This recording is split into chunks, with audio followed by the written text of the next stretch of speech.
The characters escaped their endangered world with the help of Captain Sartell and her ship, the Moon Dancer, and ran afoul of an astral elf ship called a Star Moth. After surviving their first wild space encounter, the characters resumed their voyage to the Rock of Brawl. Along the way, they've made a terrifying discovery. A Mind Flayer ship lurking amongst some asteroids. So you all are standing aboard the deck of the Moon Dancer now, having come up from below. My brain. So anytime a spelljamming ship, which typically moves at a rate of like 100 million miles per day or something, but whenever it comes within 1 mile of an object that weighs more than a ton, the ship automatically slows down. That's just how spelljamming works. So when you're in this state, your ship is moving, and I think we looked it up last week and saw it was 35 feet per round. That sounds right. Because you weren't here last week. I just watched the video last night, though. Oh, okay. Yeah. We've been over this. Raz is a good student. Yeah. And I literally have a better refresher than anyone because I just saw it. He was here in spirit. Okay. He was in the cube.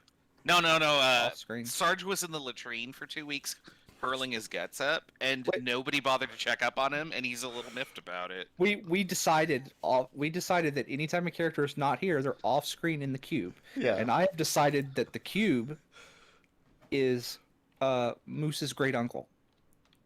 His great Ooh, uncle. That's awkward. Great Uncle Morty. It's just his great uncle is a gelatinous cube. Did Sarge enjoy his time inside of Moose's great uncle? They're now dating.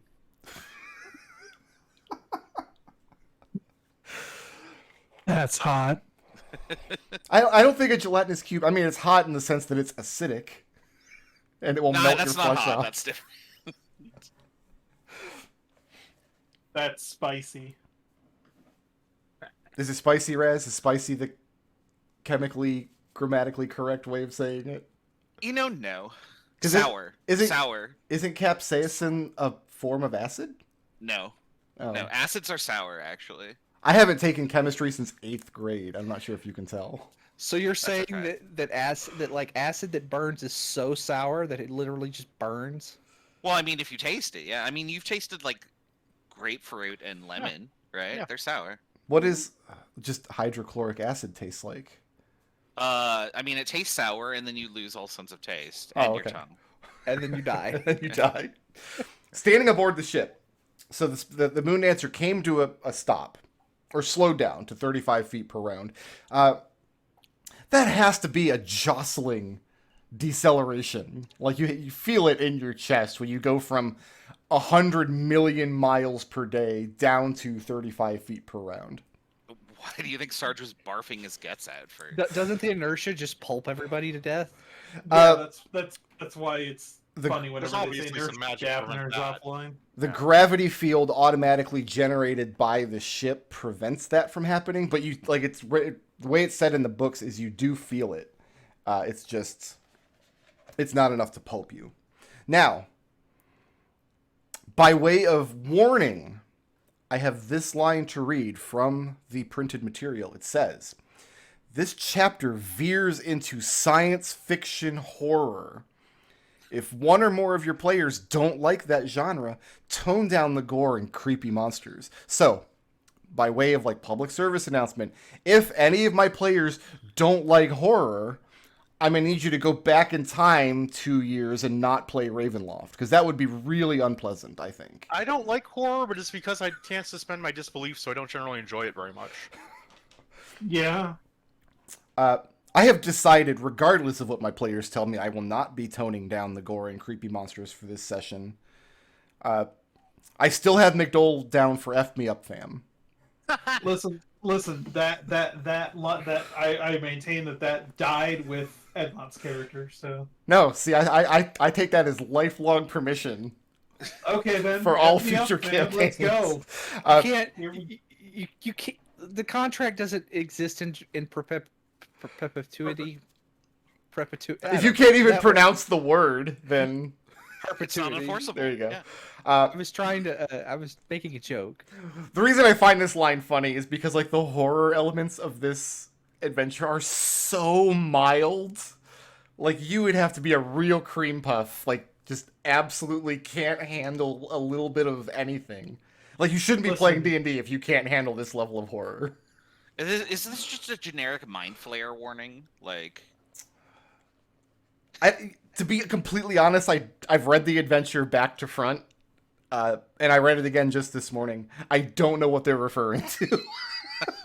Like, my own horror calibration, my tolerance is so high that I can't even notice what they mean. Anyway. Consult your doctor if descriptions of lampreys attaching themselves to your head and devouring your brains whole. That might happen. Like, that might happen. That's true. But what do? You just replace the mind flayers with something cuddlier? Like, I think Care Bears. I think Care Bears would be more terrifying, to be honest. I would still have the Care Bears attach themselves to your head and suck out your brain. That would definitely be more terrifying. The dissonance there is more terrifying, because you think they're your friend, but then they eat you. Standing aboard the deck of the Moondancer, and Flapjack is expertly weaving you in and out of this asteroid field, and you see this Mind Flayer ship. However, what first appeared to be a dangerous Mind Flayer ship turns out to be a derelict vessel. How can you tell it's derelict? As the Nautilus-shaped vessel drifts closer, Captain Sartell lets out a sigh of relief. It's a derelict, she says. That's how you know, McDohl, to answer your question. She points out the stripped weaponry and the broken hull of the ship. She says, if there's any mind flayers aboard, they would have attacked us by now. Looks like somebody's already picked it over, but there still might be something left worth salvaging. She orders Flapjack to bring the Moondancer in a little closer. Like what? What are you like? What generally is we're salvaging on a ship of otherworldly horrors? Maybe. So, Mind Flayer vessels that are become derelict, they just kind of become like empty drifters, are a well-known prize throughout wild space, because Mind Flayers are probably the most horrible creatures in existence right after space clowns, which are real, by the way. Like, I have a stat block for them and everything. Mind Flayers have a tendency to overrun other wealthy vessels very quickly. You have to be armed in a very specific way to be able to take down a Mind Flayer ship. So if one of them comes up on you and you aren't armed in that particular way, or if you're not skilled in dealing with psionic attacks, as a result, Mind Flayer ships themselves, when they get separated from their colonies or their hive minds, are a prime target for pirate raids. There are people out there who hunt Mind Flayer vessels for exactly that purpose. This one has definitely been in combat. You can see the holes punctured in the sides of the ship. And the difference between this ship and the Moondancer is that the Mind Flayer ship is partially organic. It's almost a creature in itself. I have an entire enormous paragraph here detailing exactly how the Spelljamming Helm interfaces with Flapjack's telepathy feature. I don't know why I need this paragraph. None of you are playing Flapjack. In another better world, most of us are playing Flapjacks. Should I add Flumph to the list of allowable? Yes. You don't get a class, you just the base Flumph stat block. Everybody's a Flumph. All Flumphs all the time. As the two ships close the distance, looking aboard the deck of the opposite ship, of the Nautilus, you can see a young human in ragged, blood-stained clothes step out onto the Nautilus, the Nautiloids. Sorry, it's a Nautiloid, not a Nautilus. Steps out onto the battle prow. He sees the Moondancer. He begins waving his arms, trying to get your attention. Clearly in distress, Captain Sartell gives the order to bring the Moondancer up alongside the derelict vessel.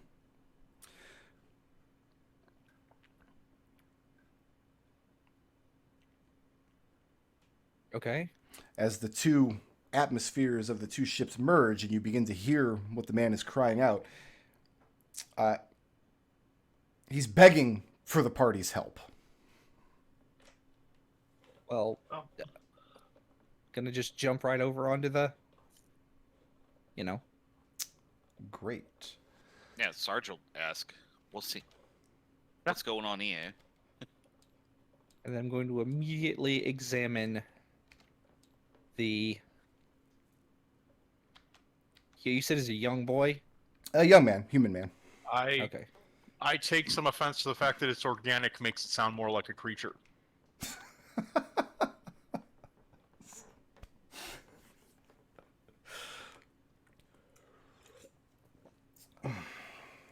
Hello? So this is what the Nautiloid looks like as you approach. Yep. As you close in, the man looks relieved. And which deck is the Battle Prow? That's an excellent question. So he's standing on this deck here. Mm-hmm.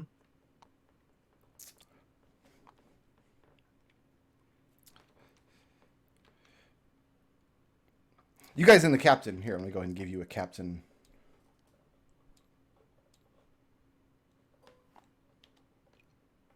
Pawn there. As you step out onto the battle prow, the man steps forth.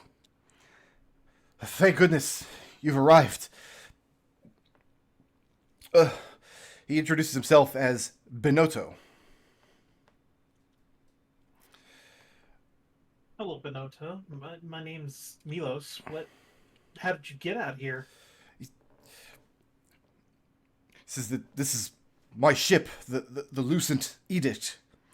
We were attacked by Neogi. Most of the crew are dead, but I think there's still some survivors inside in need of healing. Your ship? He nods. I don't claim to be an expert in traveling the wild space between stars or whatever, but our captain, who seems to project an aura of authority on these matters, just kind of told us that mind flayers are all over these things.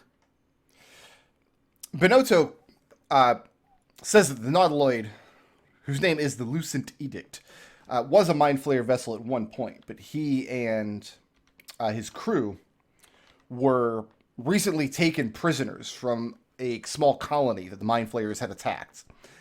Had locked them up in the brig, but it turns out that one of them had psionic defenses, which allowed them to mutiny, overrun the ship, throw the mind flayers off.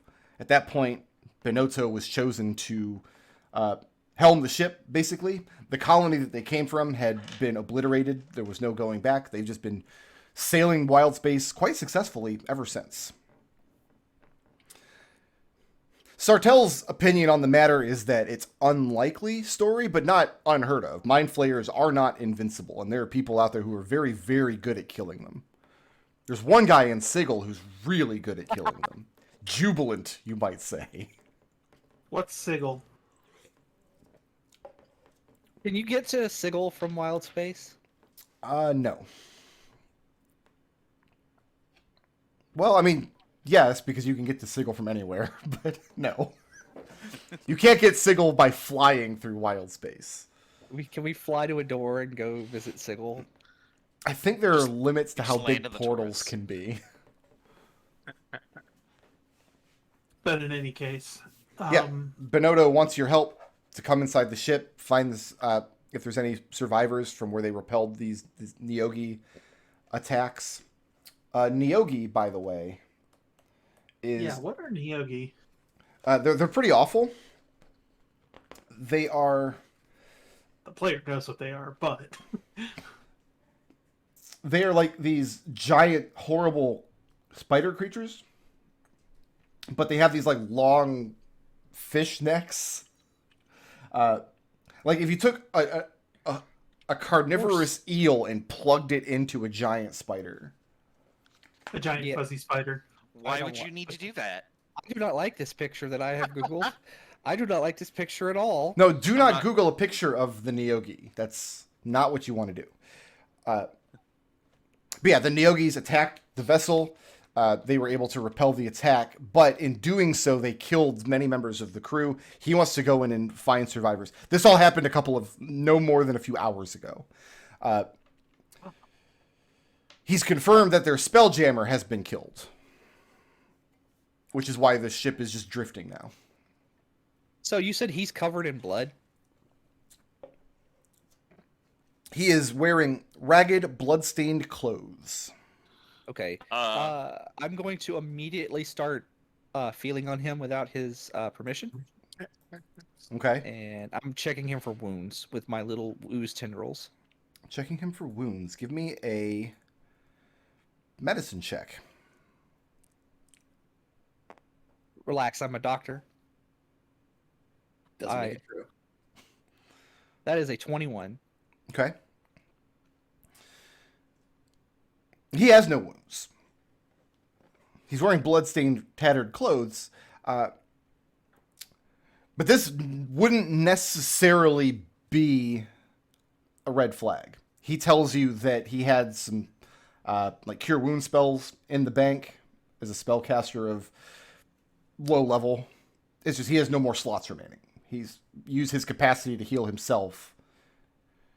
His reasoning being that he had no way to help those who are already dead, and he hasn't yet managed to find the other survivors on the vessel. He didn't see any particular reason to let himself bleed out from attacks that would just put the rest of his crew, if any remain, in even more danger. I mean, Mousse is going to explain that he wasn't checking him over for looking for red flags. He was looking to make sure he was okay. He was very quick with that story, though. Well, lead How the way. long have you been adrift? The attack was only a couple of hours ago. So yeah, that's the answer to the question. Sarge will ask for details, like how many boarded, where would your crew be holding up? He is fairly light on details, mostly because the attack happened very swiftly, and he has not been everywhere on the ship. He personally was on the command deck of the ship. Is that where the Spelljammer helm is on this ship? No, it's not. But he was up on the command deck at the time. He had been chosen from among the mutineers to be the ship's captain, simply because he had had prior experience on sailing, not nautiloids specifically, but spelljamming vessels. So he's technically the captain of the ship. He had come down, fought his way through a couple of Neogi who had forced their way in up to the command deck. He ended up holed up in...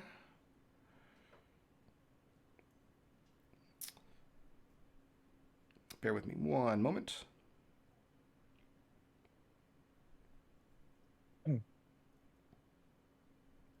He made his way down to the battle deck, where they have a giant sail locker.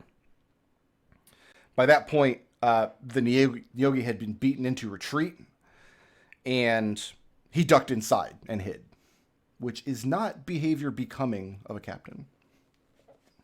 Sartell does not like that explanation at all. Okay. Well, I mean, we've got to go in and look for survivors then. Yeah. I suggest the captain stay with her ship because, if things go badly, there's a lot of civilians on the ship. She gives you a snide look. Says, Mousse wants to claim all the booty for himself, I see. That's not what he's saying at all. You Let's wanna come with worry. us? Let's worry about the loot afterward. I mean, we're not going to be going anywhere with it. It seems that way. So, if there was any bounty to be claimed, it would be brought back onto your ship. Yes. By the way, this is Alfred the fish. He hangs out near the derelict vessel. There he is. Oh, I want to see him. Yeah, he Hi, Alfred. How Hi, are you? Alfred. What's this fish's name? He's so soft. This is a dead fish. Clearly, this is just a corpse. What about this fish? Oh. Unimportant. Or that fish? We don't talk Is there about that. is there That's a a shark. chart of fish names with this module? One. Fantasy fish generator. Sarge has a suggestion that the hailing captain here from the ship be held in medical or the brig. He's got to show us around the. Yeah, he's going to take you into the edict and show you around. Oh, I thought that was dangerous, and he wanted us to do that. And he It wasn't is going to. dangerous, but now that you're here, Oh, I thought he just wasn't going to do that. I So- recognize this map. yeah. We used this map in Flumph Inc. We did. Oh, new map. Actually, I don't think this is this. I don't think it's literally the same one.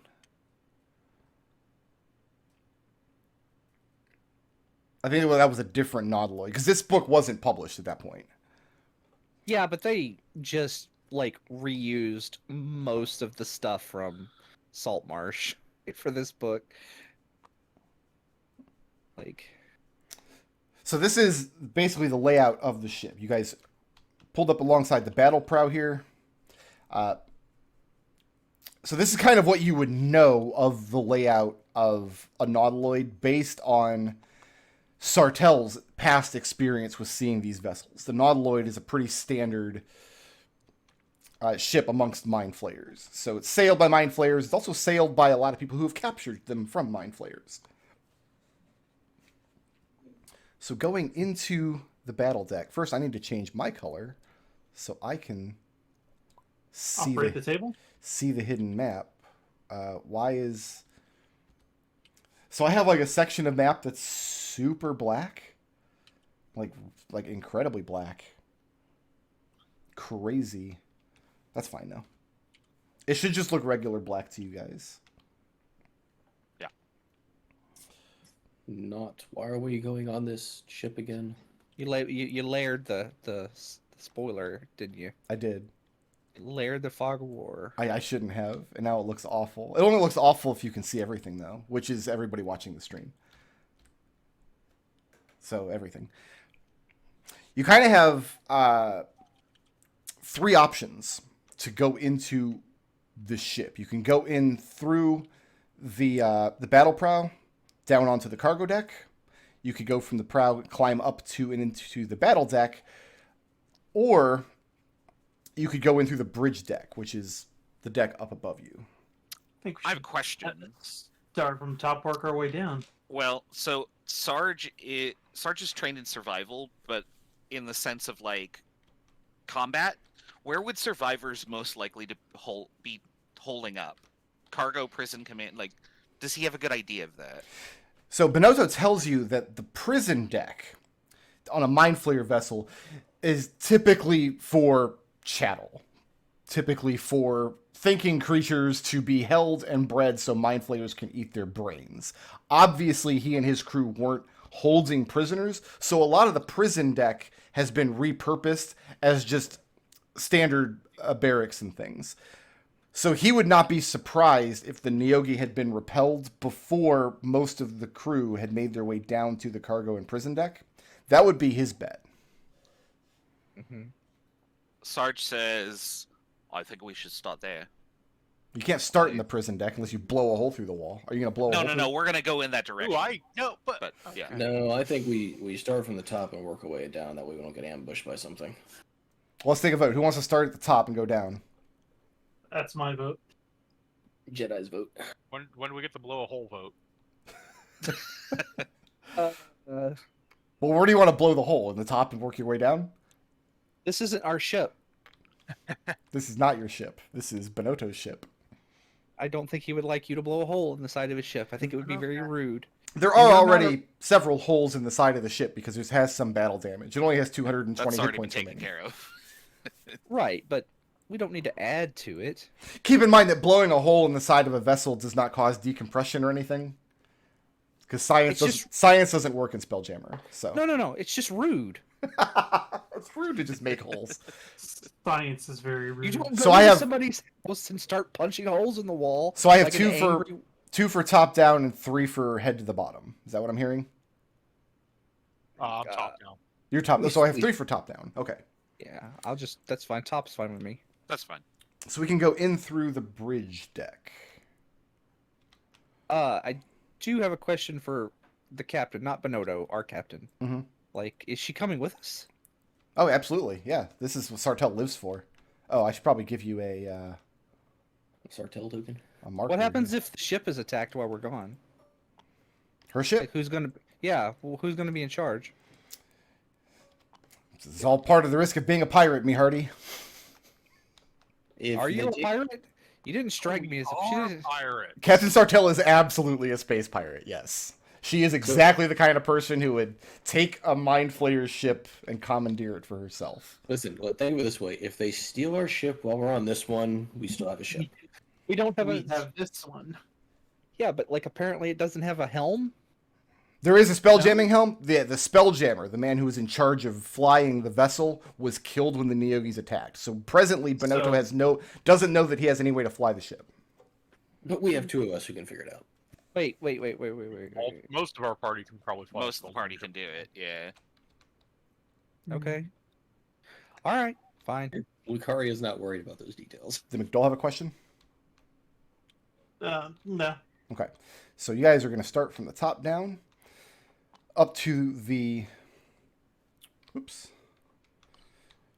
Going in through the bridge deck, which means you're standing on the battle deck up here. Lukari's suggestion is go inside, go up to the command deck, make sure that's clear, and then work our way down to the prison deck. So, That's what I was going for, yeah. yeah, this is the outside Sarge? version of the battle deck. This is the battle prow where you guys landed. These ballistas are completely destroyed. The Neogi were very quick to decommission these as quickly as possible. There is a mangonel located on the battle deck, but Bonotto does not know the state of it.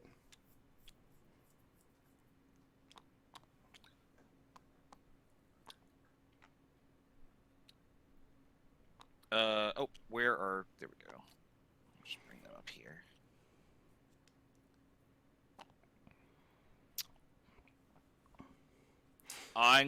Sarge is gonna motion for everybody to huddle together and cast Pass Without Trace. Okay, that increases like your stealth and stuff. Yeah, everybody's stealth is +10. Great. All right. Great, wonderful, awesome. Now, you're going to love this part. The Yeah. doors of the ship are fleshy barriers that open when a creature that has telepathy approaches within 5 feet of it. Do any of you have telepathy? What's the opposite of love? Does telekinesis count? Telekinesis is not telepathy. No. A door must otherwise be, reading from the book here, pried or tickled open. Oh, this is what the horror warning was for. Do we know that it can be tickled open? Bonotto certainly does, and Sartell would as well. Does Bonotto have telepathy? He does not. How does he normally No. get these doors open? He He Tickles tickles them. them open. tickles Okay. them open. So, Brick. Lukari is stop going. that. Lukari is going to try and telekinetic shove the doors open. You can't. They need to be tickled open. Can you please stop saying that? No, I You know cannot. telekinetic tickle? You can telekinetically tickle the door open. I think I would allow like Mage Hand to tickle the door. Okay. Milos I'll that. tickles the door that he's in front of. Milos, when you tickle the door, Stop that. it Don't opens. ever No, stop. please don't. Please don't stop. Christ.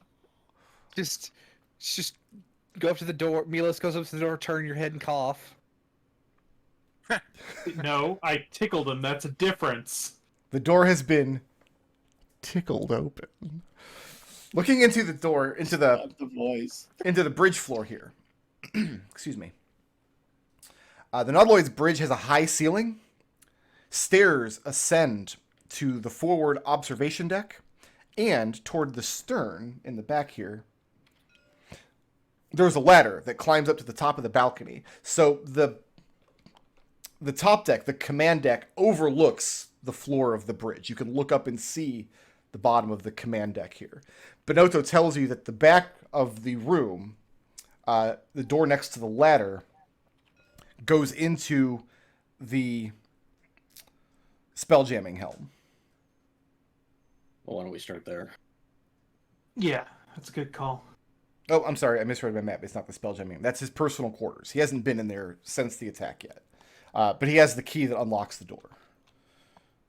Is it a different type of tickle? Is it a glove you have to put on to tickle it in a particular way? It's the same kind of interior door that must be tickled open. But he has sealed it with an arcane lock that he knows the password for.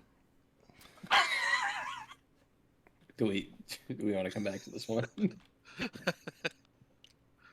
No, we should definitely take a look up top before we head Lukari, downward. Yeah. as you guys are heading towards the stairs, roll initiative.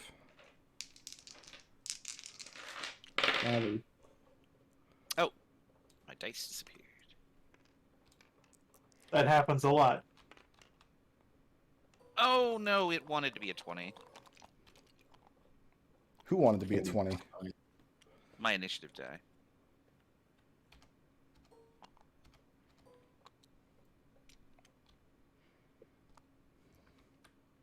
I don't like these vertical maps. I should stop making them this way. It's not confusing at all. Yeah, right? 15. So Sartell is yellow, green is Benotto, and purple is question mark? So got Milo at 20. Okay. Milo, bear with me just 1 second. Burkhard, we have to do an intervention about this bear of yours. Hey, man. Listen, I'll take the bear over tickling any day of the week. Listen, we don't know he's not tickling the bear. That's why that's why it takes him a second. He's got to tickle it. It's not so much the tickling, it's just the voice. Tickle, tickle, tickle, tickle. Tickle the bear. The bear does enjoy it. 4 Sirlons are hiding beneath the stairs as you walk through the room and you make your way towards the back where Benotto has instructed you. They burst forth from their hiding spots. Now, a I see Sirlon... and purple. You what? I see and purple, and that's it. Yeah, I only see one. Ah, There you go. They have to bounce before you can see them.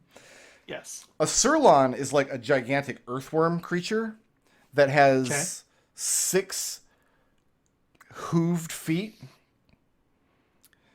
and no eyes or facial features except a circular mouth of razor-sharp teeth. And they're all wearing purple robes.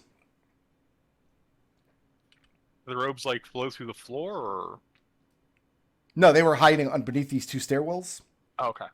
So they're just the robes are just kind of draped over them like bed sheets. Yeah, these things. Can I stand in this square? Yeah, you can stand in that square. Also, the outside here, these 2 small outside decks are separated from the battle deck by these windows, which are solid, or the doors, which must be tickled open, which requires an action. You Is cannot. that an action? Okay. Yeah, you cannot pass going through to this door as your movement. I'm going to refrain from Tickling. the door open. If you have Instead- a version of telepathy, the door will automatically open if you step near it. Instead, I will draw my rapier and do something not tickling to this guy. Don't tickle the guy. It might tickle. Okay.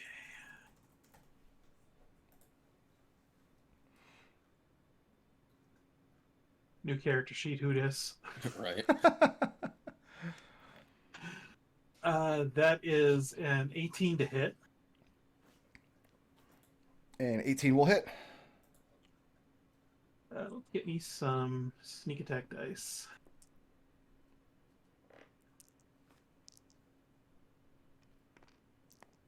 Just looked at the art for Sirlons. That's a penis. I didn't want to describe it like that, but you're not wrong. That's going to be 13 points of piercing damage. Okay. And what weapon does Milos use? A rapier. A I'm- magical one. Assuming that these creatures don't gain surprise, because the books always, in these adventures, they always specifically say when encounters are surprises and when they're not. I shortchanged myself some sneak attack damage. Make that an additional 2 damage. Okay. And yeah, these creatures are coming out with hostile intent. They are going to devour you. Yeah. Yeah, no, I don't want that. So I'm going to go ahead and stab him and then move back behind Captain. So you automatically get to disengage when you hit with an attack, right? Correct. McDohl has an unfair advantage in this campaign because I've actually played his class extensively. So I know his class features already. Who's next? Next up, we've got Mousse with the creatures on deck.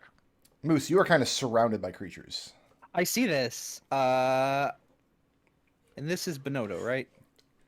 Yes, green is Bonono, yellow is Sartell. Okay. I'm going to punch this man. Punch the man. Not a man, it's a Sirloin. Okay, well. That's not going to hit. That's like a 7. 7 will not hit. Okay, second punch is a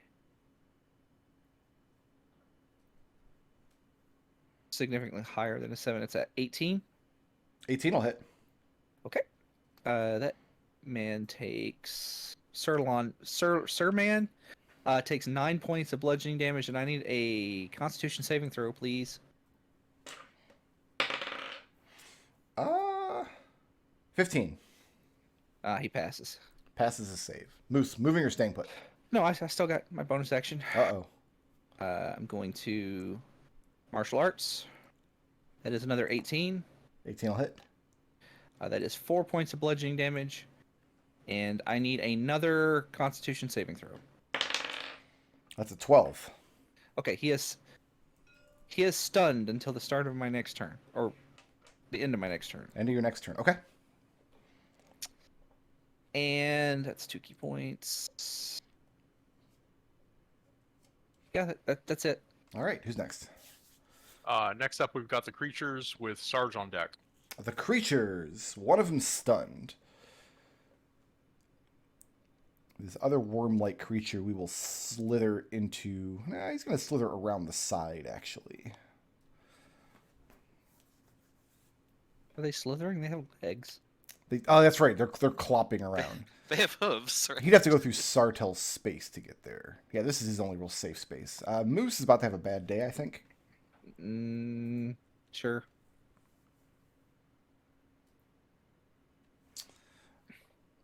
Well, actually, he doesn't have to move anywhere, then. Okay.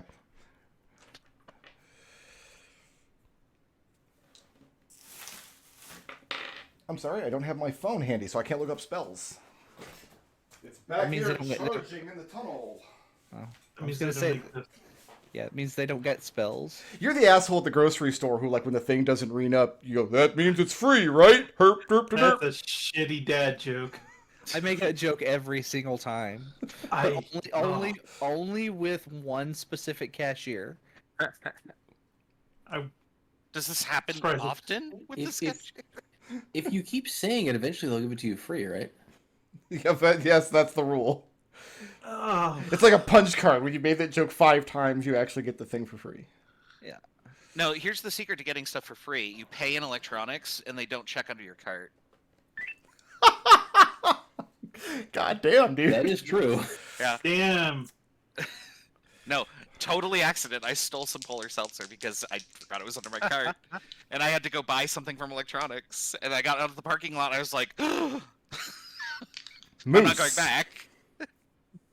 Well, here's the thing. If you go back and say, "Hey, I accidentally walked out with this," they're probably going to have you arrested for shoplifting. Moose. That is a possibility, yeah. That is significantly a possibility. No, they won't do that. They They don't don't have arrest you met people? Have you met people? Moose. Like, yep. I have a natural 20. Does anybody have any way to Make me not unless die. they had advantage. And I have a 10 to hit. The 10 hit misses. I mean, Okay. the natural 20 misses too, if you'll believe that. I for do some not reason. believe that. And lying about it, I'm going to make the 10 hit too. Your AC is now 10. Oh no. Mousse. Yeah. 2 points of piercing damage. Plus Okay. 10 points of psychic damage. Okay. As this first Sirlon stabs forth with a dagger in its terrible 3-fingered hand. Mousse. Yep. I need you to make a wisdom saving throw. Sure. That is a 9. 9. 9 is not high enough. 16 points of psychic damage Okay. as this one here invades your mind. All right. I think Boost is about to die, you guys. Because I've got 10 hit points left. And the other one can't attack you because he's stunned. Yeah. Who's next? Next up, we've got Sarge with yellow on deck.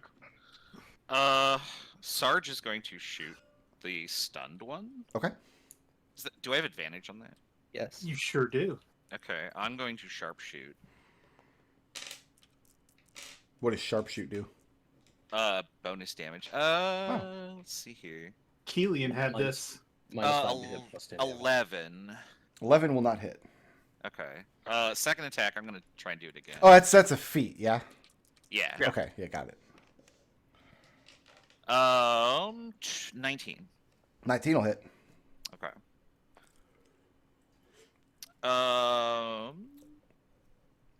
And it is damaged, right? Damaged and I rolled- stunned. Okay, let's see here. So it takes 21 damage. Okay, it piercing. is terribly bloodied now. Is Sarge moving or staying put? Yeah. Close the distance? Well, I was going to just charge in there, but I have a gun. I think I need to stay put. Okay. I who's will next? move over here, though. Block the door, make sure nobody tickles Well, their way inside. I mean, as a bonus action, I'm just gonna reach behind and wiggle my fingers. You can't. It's an action to tickle the door. No, I was joking, but Whereas it's never funny to break the rules. oh no. Who's next? Or steal Polar Seltzer. All right, let's see here. Next here is did we do yellow? We haven't yet, no. Yellow and then green. Yeah, she's going to draw her rapier and step in here to try to give Mousse some assistance. Because that's just the kind of gal she is. She's screwing up my plan. She misses with her rapier twice. Who's next? Green with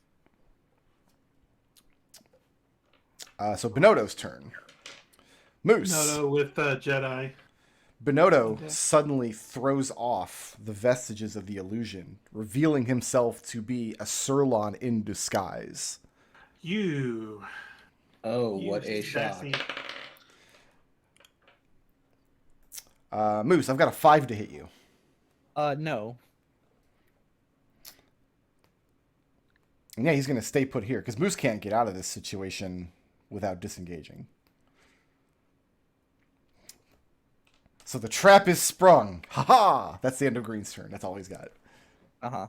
Who's next? next up we've got Jedi with Naught. Can't take you guys anywhere.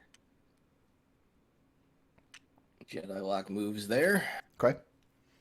Glares at the captain and says, "You're in my way," and then sword bursts. You sword burst next to me, who has 10 hit points.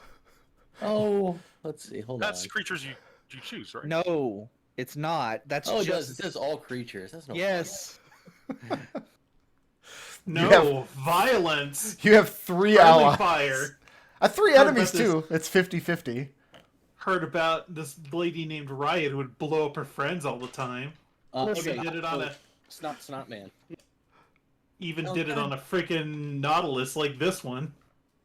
Okay, we'll do something slightly different then. Snotman, do you? God damn it, Robot Boy's in the way too.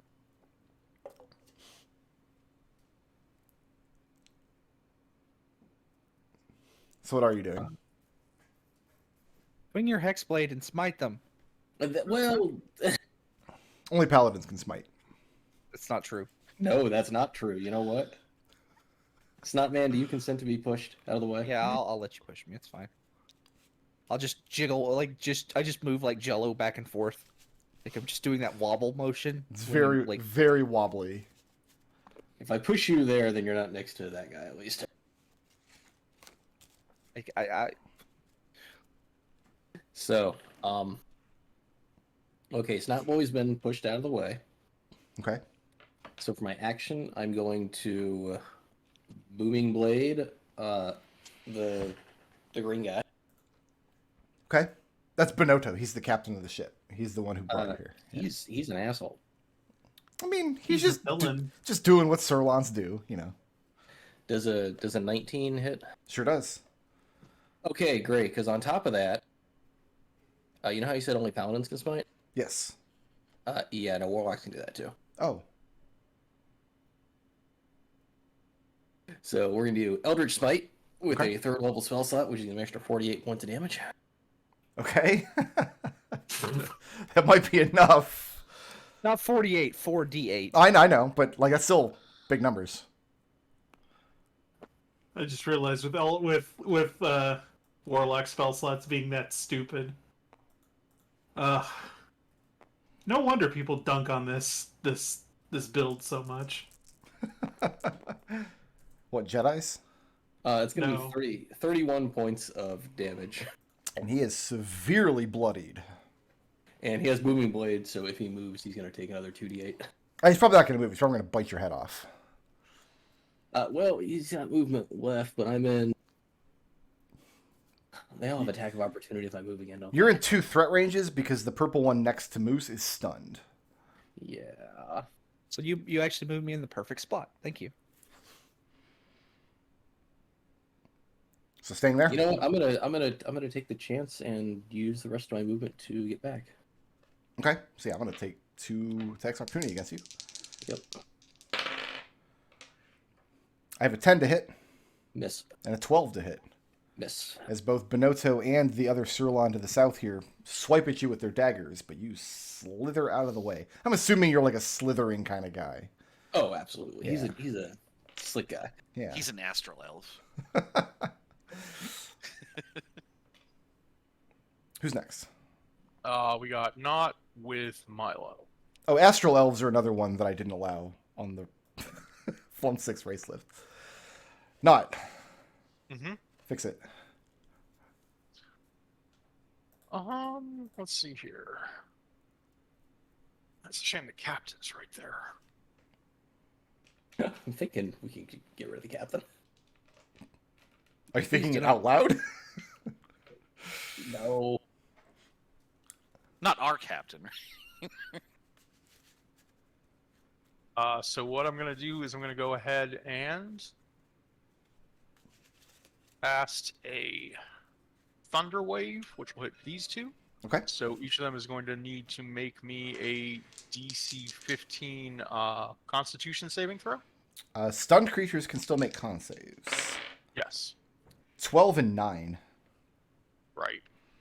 So they both take 2d8 thunder damage. They're pushed back. They're just going to get pushed into the wall, not go anywhere, right? Technically, there is space underneath the stairs that they can be pushed into because that's where they came from. Okay, let's push them back there. Okay. How much damage? I'm rolling it right now. Sorry, the table's sideways. I know, it's very disorienting. 9 thunder damage. Okay.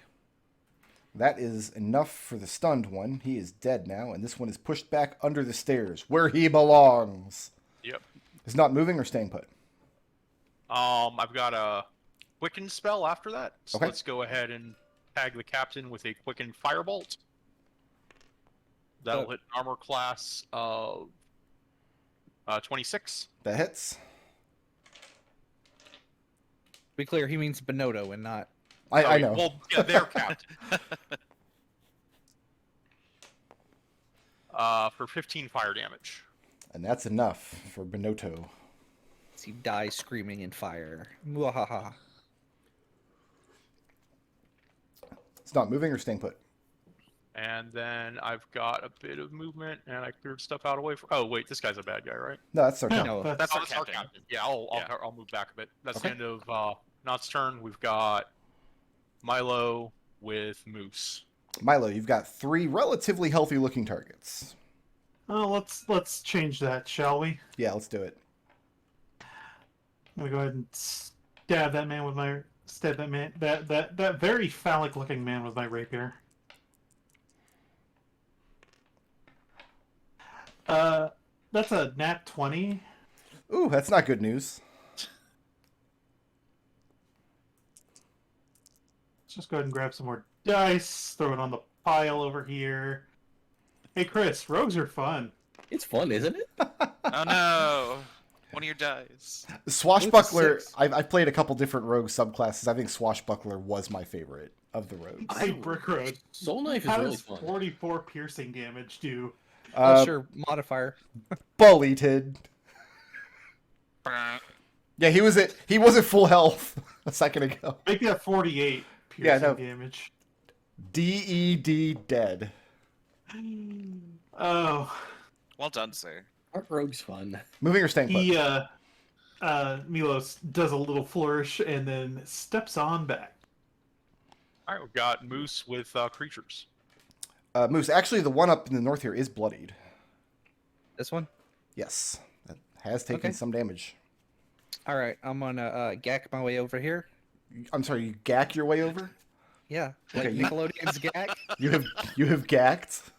I'm just like, listen, I have a list. Yeah, I appreciate it. 50 turns. I'm really enjoying it. So, and I'm going to groth this man in the face. That is a word. That is an actual word. You should Google it. Do it. Do it, cowards. That is a 22 to hit. That'll hit. Okay. He takes 8 points. Yeah, 8 points of bludgeoning damage. Not Okay. magical yet. Not for one more level. And then second attack is a miss because that's an 8. 8 misses. And flurry of blows. That's another 8. 8 misses. So, but I am going to substitute one of the attacks to heal myself for 7 points of damage. Okay. It's an angry pile of gack. Got Purple with Sarge on deck. Okay. Oh, I am going to move like right here though. That's it. My turn. Oh no! How could this happen? Actually, I don't need to move at all to attack you. I'm going to attack you from back here. My fragile ooze body. Moose, I've got a 14 to hit, That does not hit. and I need you to make a wisdom saving throw, DC 13. Come on, baby. That is a pass because I rolled a natural 20. Nice. Yay! 13 points of psychic damage, which you can cut in half, so 6 points. As this one misses with his knife, and this one tries to invade you with a psychic crush from beneath the stairs. I already missed the turret, you guys. Who's next? Next up, we've got Sarge with the captain on deck. Milos turns Can I- into a werewolf. Can I reach this one from here? Like, do I have line of sight? If you can draw me a line from a corner of your square that intersects anywhere with that thing's square. I can actually. Yeah, if you can do that for I me. think this goes downward. I think that stairway goes down. Okay. I'm gonna attack the wounded one on Mousse then. Okay. You wouldn't have line of sight on the guy hiding under the stairs from your position. But yeah, this one goes down. I have 18. 18 will hit. Okay. This is not a sharp shot. He is damaged. He's Yeah. pretty badly bloodied. 15 piercing. That is enough. I have another shot, but I can't see this one. No, it's hiding under the stairs. Yeah, from that position you can though. Okay. Let's play it again, Sarge. Is also damaged because he took a thunder wave. Not bloody yet though. 24. That'll hit. I should be marking things, but I just don't want to. 14 piercing damage. Now it's bloodied. Is that it for Sarge? That's all for Sarge. Well, actually, you know what? That's all. Yeah, that's it for Sarge. He's He tries to headbutt the Sirlon and knocks himself Yeah. unconscious. I'm gonna do that. All right, who's next? Got the captain. Let's see if the captain can get the kill here. Nat 20 I'll do it. and a 17 to hit. So yeah, this thing's about to die. That'll do. Well, They good. She find- did, like, I'm glad she got her moment of cool because she embarrassed herself last round. Right. Yeah, she steps forward next to Sarge and lunges with her rapier and puts it right through the thing, purple robes this thing, and it oozes terrible black blood as she wrenches it forth. She wipes the blood from her blade, turns around looking very pleased with herself and very impressed with all of you. So I wouldn't have taken you lot for such efficient Sirlon slayers. Well, you know. Yep, we zonked them good. Shall we pick over the rest of our beginner's prize? luck. Sarge wants to tend to Mousse first. Sure. Sartell Bad. Yeah. does not take you all for beginners whatsoever. She's seen you in action too many times now. How badly wounded are you, Mousse? I have got I'm about like at a 25% hit points. Oh, well, we're gonna fix that. How would you tell that heal Mousse 7. is wounded? He's Does your color change? there's like little bits of him on the ground. No, that his color changes like he's a boss in an arcade game. Oh, is he like orange currently? Just start blinking orange. I would say Yeah. I'm blinking with like a half-second interval. Moose heal 7 and then heal 8, so 15 total. Shit like this is why I'm not allowing plasmoids. Listen to me. I'm only doing this because I know you're not allowing plasmoids. Wow. Right, so I'm trying to justify your reasoning. So So, Jedi is Captain, gonna search how the much- corpse while he's getting healed. searching them okay. over. Searching the captain's corpse.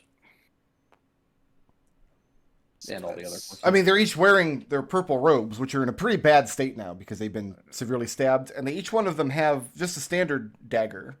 Their dagger attacks were amplified by their psychic abilities, which died with them. So, question: did anybody else take damage in that fight?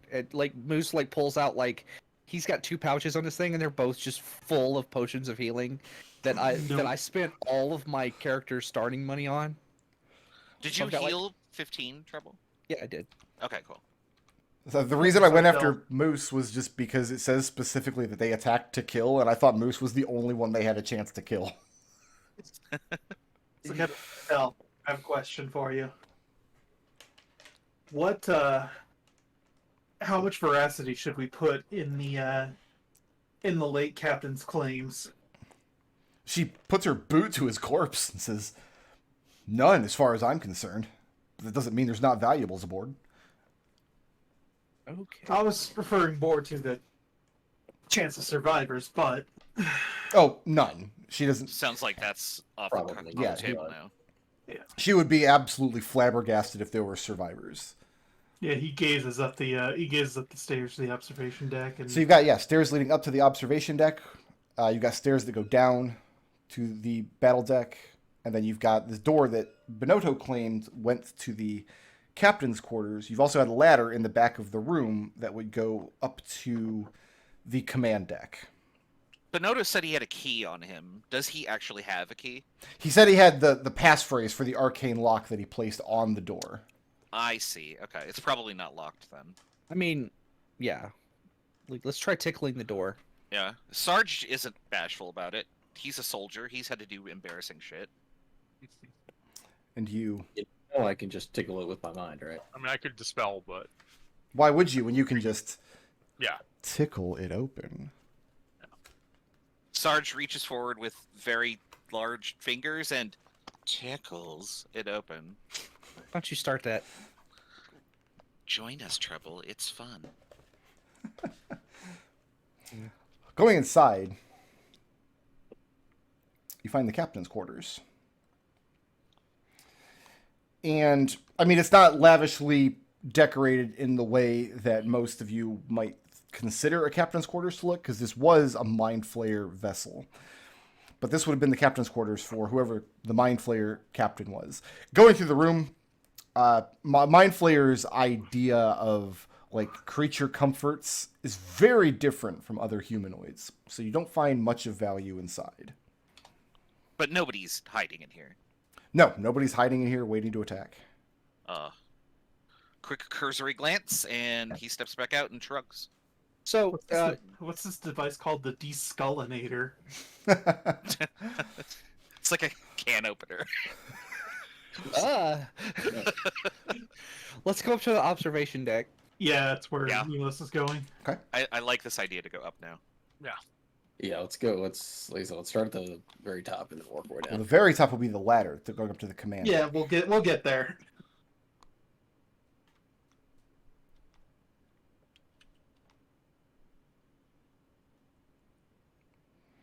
You climb up to the observation deck.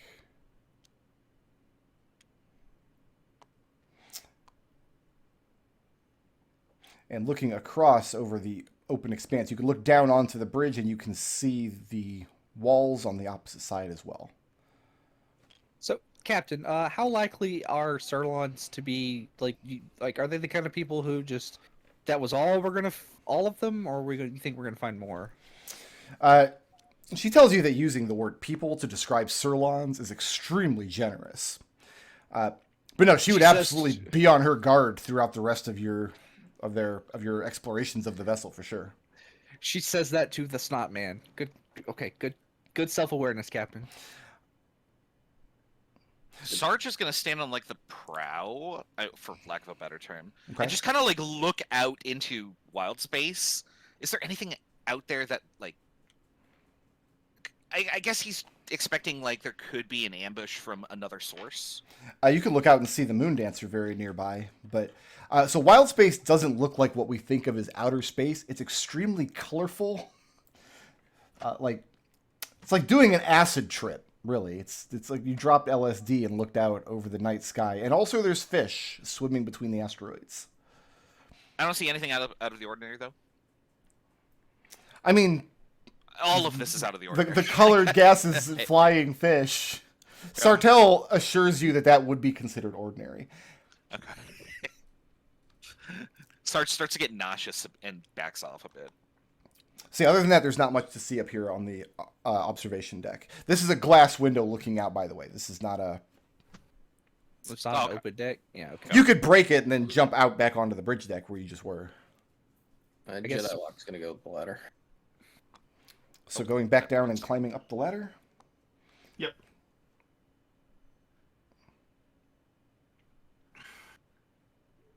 Okay.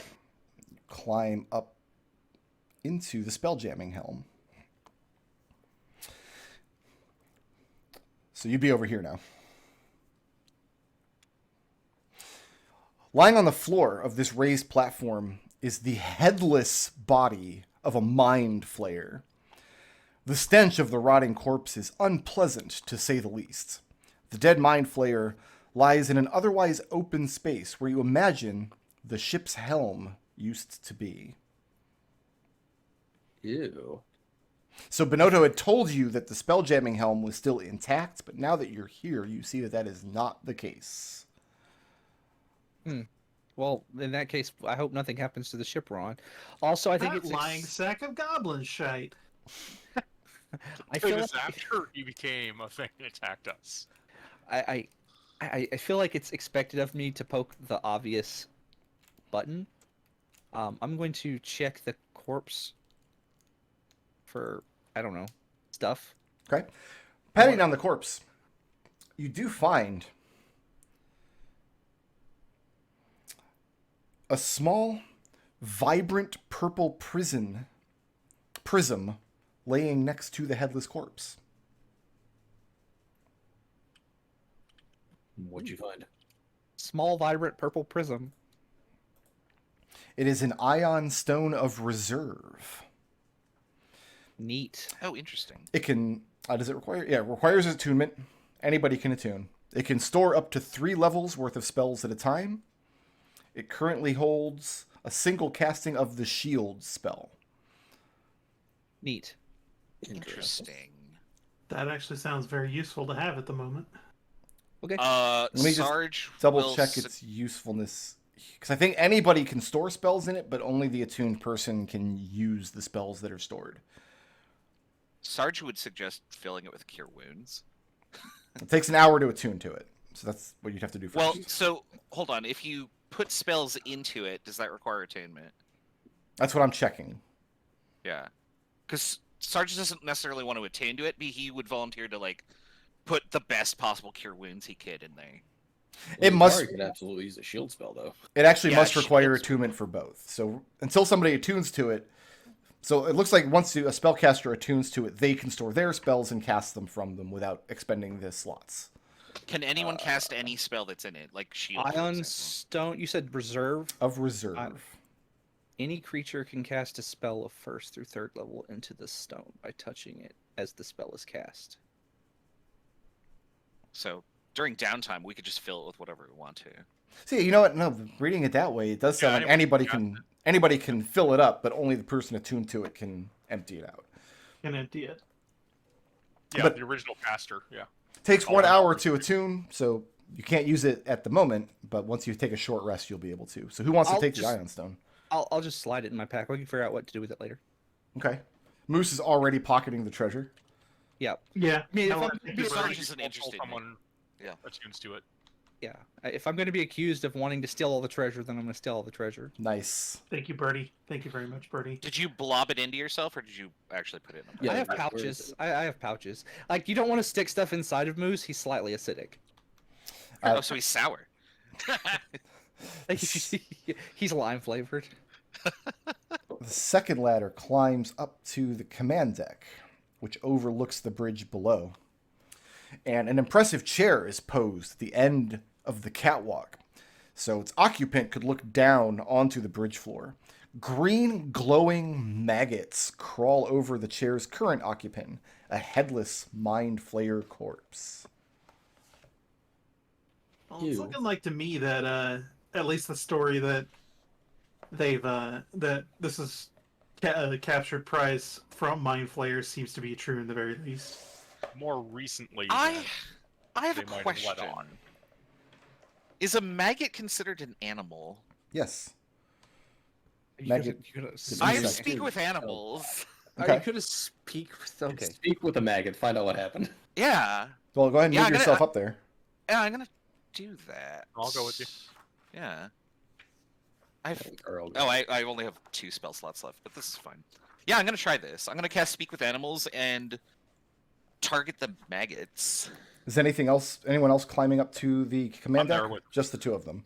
Yeah. I am going to keep. This is about as high up as I'm going to go because it's pretty crowded up here. Yeah. Yeah. For now. Someone keep an eye on the ladder too. Okay. Yeah. Go ahead and roll initiative. God damn it. I'm gonna get some dice over where I can actually see them on the.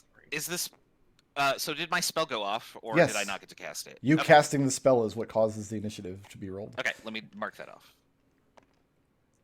Oh, I Oh, what can't was my roll. initiative? There we go. My swarm rolls a 2. Oh man, I was just gonna. I was thinking of my line, like, looks delicious. How are you guys doing? Or Who's first? remember First this up, we got Naught at 22. So not. Sarge steps in front of you, casts Speak with Animals to hunker down and speak to the maggots, who inform him that they are incredibly annoyed you are interrupting their meal, and they immediately, the whole swarm becomes hostile. Give me 1 second here. Burn him. Yeah, we're gonna hit him with a firebolt. All right. So I that's was going to 12. give you permission to burning hands me. That'll hit an armor class of 29 or 19. That's good. And I think Firebolt does more damage than Burning Hands. Yeah, it does. deals 6 fire damage. That's the wrong dice. No, those are 10s. Never mind. I did that all the time with Genie. And there's a sickening popping sound as some of the maggots explode under the heat of the firebolt. That's the kind of description that I probably shouldn't read in case there's any players that don't like sci-fi horror. It's like sizzling slightly, like a slight, I don't know, chicken smell. You hear Burnt their chicken? tortured little maggot screams. Ah! Oh, he would because he could understand them. Because he can speak with Yeah, them. that spells duration. Sarge, they're like, please stop burning us. Who's next? Sarge is lawful neutral. He's going to kill them Next all up, now. we've got Jedi with Sarge. Okay.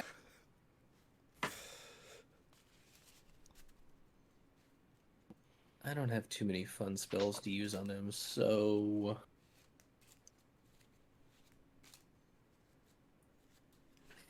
Can you hit a bunch of maggots with a sword? Oh yeah.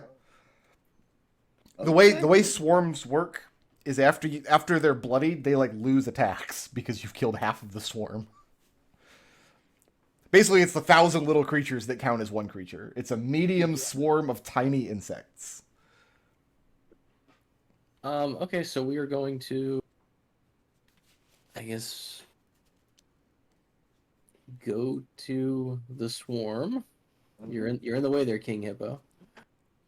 There's no banisters on this deck, by the way. So if you fall off, there's just the bridge Oh, floor really? below you. Yeah, no, there's no banisters or anything. It's an overlook. Oh, okay. Well, then we're gonna Eldritch Blast it right off the edge. Just hike the whole body off. Yeah. I was actually going to shove the body off too. So Yeah, that'll yeah. work. This is a good What's plan. the AC of a rotting mind flayer? I'll corpse? just count the AC of the swarm. Okay. Seems All appropriate. right. Well, the first beam is an 11. Hoping for an AC of corpse. But 11 doesn't hit. They are small. Second beam. Oh my Oh. God! Second beam is a 12. 12 will hit. Oh, good. All right, let's get it. Did you just suss out its AC? Hold on.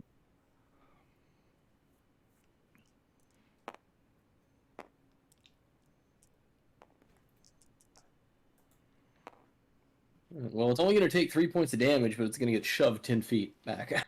Then yeah, I'm going to hike the body off of the floor, and it'll fall 20 feet to the observation deck below. So go ahead and give me 2d6 of falling damage. Maggots taking falling. Like, damage. I feel like Mousse and I'm going to get... They get resistance to this damage because it's bludgeoning. But I forget. Mousse and Milos are just, they're talking about some random stuff and a body just goes splat. Seven points of falling Yeah, damage. that sounds about how much right. falling damage? So it's 3 points of force damage from the blast and 7 points from the fall. So they take 3 points of falling damage because they're resistant. And he yells out, "Look out below!" So yeah, Moose and Milos and the captain are sitting here on the observation deck. You just hear the body splat over here behind you, crawling with horrible maggots. And then he's going to use his movement to go down the stairs. There's a ladder. Okay, well, down the ladder. Okay. To look out over the observation deck of the body. Who's next? This is not a wall. This is we've open. got Sarge with Milo. Yeah, this Sarge is overlooking the Sarge deck. jumps off. Jumps off. He has wing boots. He's fine. Oh yeah, he's fine. Yeah. float He down. doesn't actually land on the ground, but he does pull his pistol and shoot the corpse Okay. and says, No, the swarm is still alive. Still eating? Still eating? Want some more? You have to say it in the voice. I keep forgetting about the voice. So. Oh, yeah, roll the hit. I have 15. That'll hit. I don't know how a shot hits a swarm, but They have we'll abstract that. it's abstracted by giving them resistance to. Oh, the they have damage. resistance. Okay. 9 piercing. And that's enough for the whole swarm. Oh. Excellent. And actually, it's an uncommon form of resistance because usually it's phrased bludgeoning, piercing, and slashing from non-magical sources. They just get blanket resistance to all BPS. So even if you had a magical gun, you still... I don't, but yeah. Was this the corpse that had the ion stone? No. No. That corpse was No. down on the observation deck. This was the captain's headless corpse. Oh, okay. I'm talking I mean, I'm clean- here, I'll search this one. Clean decapitation, too. Sure. No heads laying around, though. Naught, Mm-hmm. can I please have an intelligence investigation check? You got it. It's a 10. A 10. Okay. So yeah, you just see Sarge leap off the deck. Sarge, you kind of kick through the body. No, the captain doesn't have anything valuable, as far as you can tell. Sarge shouts up, all clear.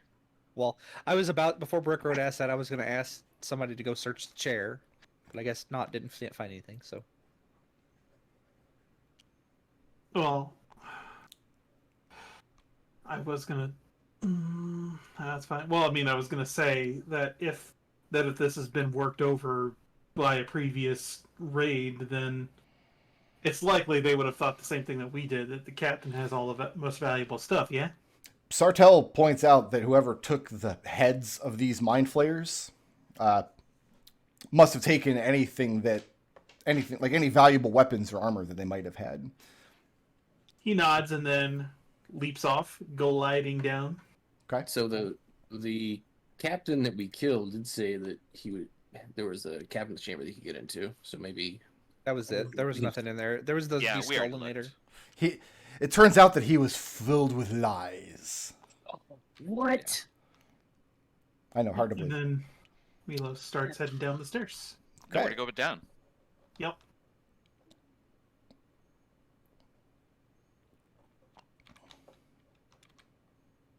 Oh, this is the bridge. I need to change my notes.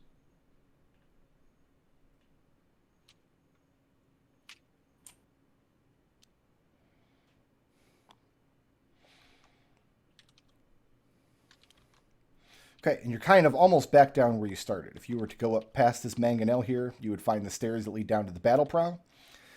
You've got a hole in the floor that looks down over the cargo deck. You've got stairs that go down to the prison deck here. Well, if he was filled with lies, we should go check the prison deck out for sure. And there's also several other organic doors dotted around the place, and the mangonel up front. Is the mangonel in good repair? The mangonel is damaged and could not be fired without being repaired, but there is a fair amount of ammunition in store. And Sartell says, if we find nothing else of value, it'll be worth taking all of that. For sure. Do those things typically do this? Like use a damaged ship as bait? It's been known to happen. It's a technique that Sartell has never personally used because she finds it is more befitting of a rapscallion sort of pirate, where she's more of a noble heart of gold sort of pirate. She's not a black pirate, she's a blue rogue. See, you've I got got that doors reference. up here, and Milos, you're gonna tickle it open. Tickle the door. Why? Alright, you know what? You guys have fun. Milos, We are Treble. Thank you very much. I'm gonna go use the bathroom. I'll be right back. enjoy your defecation. As you look into this room, it's the chart room, and you see strewn about the walls are shelves with everything in this setting has like a nautical theme. But they're star charts. They're charts of different wild space systems. In the center of the room, at kind of table height, you see a darkened, polished orb. And as Sartell is coming through, she points out that this is the sort of thing where if you were a mind flayer and you had psionic energy, you could project, using your psionic powers, wild space charts onto the orb for navigational purposes. Makes sense. Don't think it's anything we could make use of, right? She shakes her head. She says it's an excellent way to navigate wild space, but if there was a way to transport this system and learn how it works, Flapjack might be able to make use of it. But not really her style. She wouldn't want to be caught with a bunch of Mind Flayer technology on the Moondancer. That's fair. Fair enough. I'll back out of the chart room and head around to this door. Okay. These stairs here, by the way, up towards the prow, go down to the cargo deck as well. You don't have to jump down through the big hole. There are stairs going down. It also looks like these stairs go down as well. Those go down all the way to the prison deck. Okay. Yeah, Sarge, opening up this room. For once, something Benotto had told you turns out to be true, for this is indeed a sale closet. They're having a sale? I'll Like cock closets? my head to one side and then look around at the ship. So this thing, how does it propels itself, part one, by the thoughts of whoever's commanding it, but also by flagellating the tentacles outside? Is that how that works? Like, I've never seen one of these in motion. So, This one's not in motion, so you still haven't. like, Sarge, yeah, I Sarge mean, it's shrugs. imagine it's like a sea creature that would pull itself, basically whipping its tentacles around to pull itself through water. Yeah, Sartell confirms that's pretty much the case. Sarge yeah. shrugs and What deadpan does it says, need- maybe you What just does it need tickle for the engines. sales? I don't know why it needs sails. And the sails that are currently on the ship are damaged on the outside. Oh, if there are actual sales, then okay, that makes sense. Oh yeah, they're actual sails. And then I'll move on to the next door. Okay. Tickling these two doors And I open. will also tickle it. I think I just came back just in time for that. Aren't you glad? These are the thrall quarters. Isn't that like copyright infringement? No, never mind. And looking inside the rooms, you see evidence of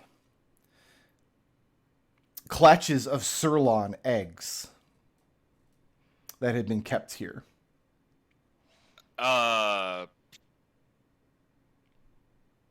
Sarge do, looks at the captain and says, "Permission to break these." are they hatched already? And do Some mind of them are. flayers do mind flayers keep these as pets?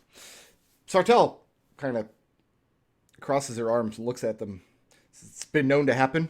Mind flayers would keep sirloins as thralls, and if they become complacent, sirloins can overthrow the vessel. That looks to be what's happened here. I mean, none of the sirloins. You want fire or ice? Fire. I'll start firebolting them. Okay, so you used to start busting up the remaining eggs. I mean, So- they're not worth any money, are they? Are they edible? Oh, it would definitely be an cooking evil act to sell these things. So you're advocating for the sale of the eggs of sentient creatures. Okay, cool. I mean, No. Sarge wants these destroyed so nobody else who explores this ship ends up in this situation. To be They're advocating for their genocide. Yeah. Neither is really good. To be clear, when I called them people earlier, I was told that is a stretch. Yeah, Sartell is of the opinion that the only good sirloin is a dead sirloin. Okay, and then yeah, well, she's the one here looking for treasure, so I was just wondering if they're worth any money. She can't imagine if the eggs have any value. They'd also be just dangerous to carry aboard her own vessel. So, yeah, That's breaking them is absolutely the correct thing to do. Okay. What gives her pause, though, is that the mind flayers you saw had been neatly decapitated and their heads were not in evidence. yeah. I'm wondering about that myself. That's not a think- sirloin attack. Yeah. Does Yeah, anybody? this- Is there like a group of people that actively hunts mind flayers out here in wild space? Oh, yeah. Absolutely. In fact, that was one of Benotto's original stories, and Sartell confirmed. Like, there are mind flayer hunters that will take nautiloids as a prize. You think that's probably what happened then? They ran afoul of somebody that just takes personal offense at their The existence of mind flayers. the existence of mind flayers. I mean, that should basically be everyone. How recent did the beheadings look? If Benotto had claimed that the Nyogi had attacked just a few hours ago, but the bodies that you found, like the one you kicked down the deck, was far too decomposed for only a few hours. That's what I Yeah, thought. Okay. that's way too. Yeah, maggots.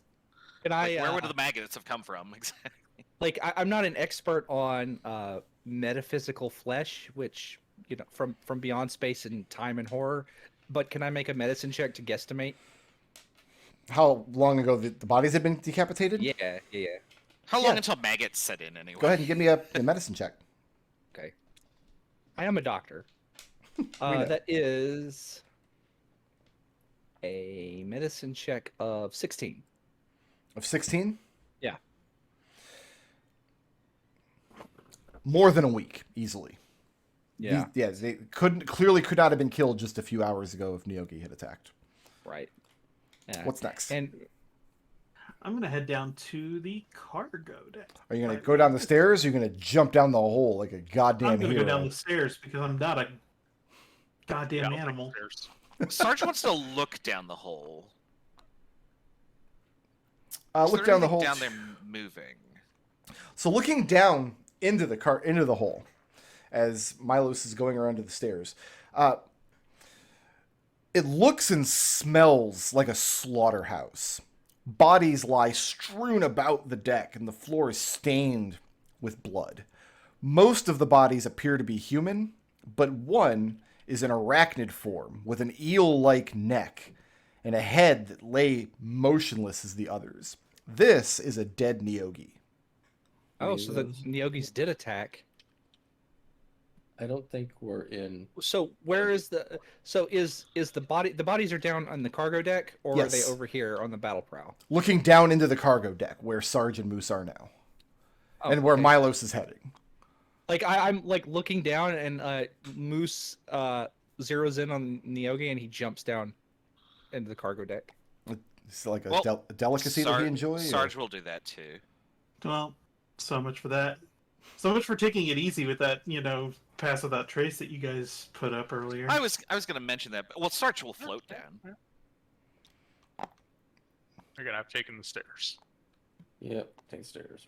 And unless I take more than 25 points of fall damage, I take 0. Monks are bullshit. I do not understand, and I'll say this every time McDohl says monks are bullshit. I do not understand why they are considered the weakest of the classes. Because they don't have the highest possible damage. Yeah, the only people who say that are like the weird number cruncher types that don't actually play the I've always game. felt they're kind of in a weird place. They're not bad, but the utility is not things that I look for in a utility class. So Milos, you've come down the stairs into this small room here. This looks to have By been the civilized route. a guard post at some point, because you've got access to both the battle prow and the stairs going down to the prison deck from here. These other jackholes, I'm going to say you can, if you're being safe about it, it's only like a 12-foot drop or something. You can I just- safely Flying make boots your way and down. monk. I just jump down. It's like Yeah. I just monk my way down. Moose immediately examines the Nyogi body to see how long ago it died. Okay. Sarge will play lookout. You count. Oh yeah, Milos, you can enter this room if you just step up to the door and tickle it open. I will, in fact, tickle it open. That's also another reason why I jumped down, so I wouldn't have to do that. You count 11 human corpses in the room. And go ahead and give me That's a good a word. intelligence check, Moose. Oh, an intelligence check? Yes. Yes. A thing that I am exactly good at. Oh, that's not too bad. That's only a -1, so that's a 15. So, you discover that all the bodies in the room, all of the humans and the dead Nyogi, have circular bite marks on them. There are scimitars and crossbows scattered about the room, but none of the corpses have any evidence of having been struck by them. Now give me a medicine check. Wisdom medicine.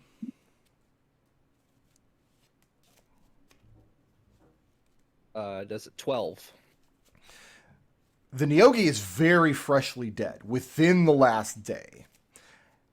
The freshest human corpse is at least 3 days old. The Nyogi was killed here after all of the humans were already dead and dying. Hmm.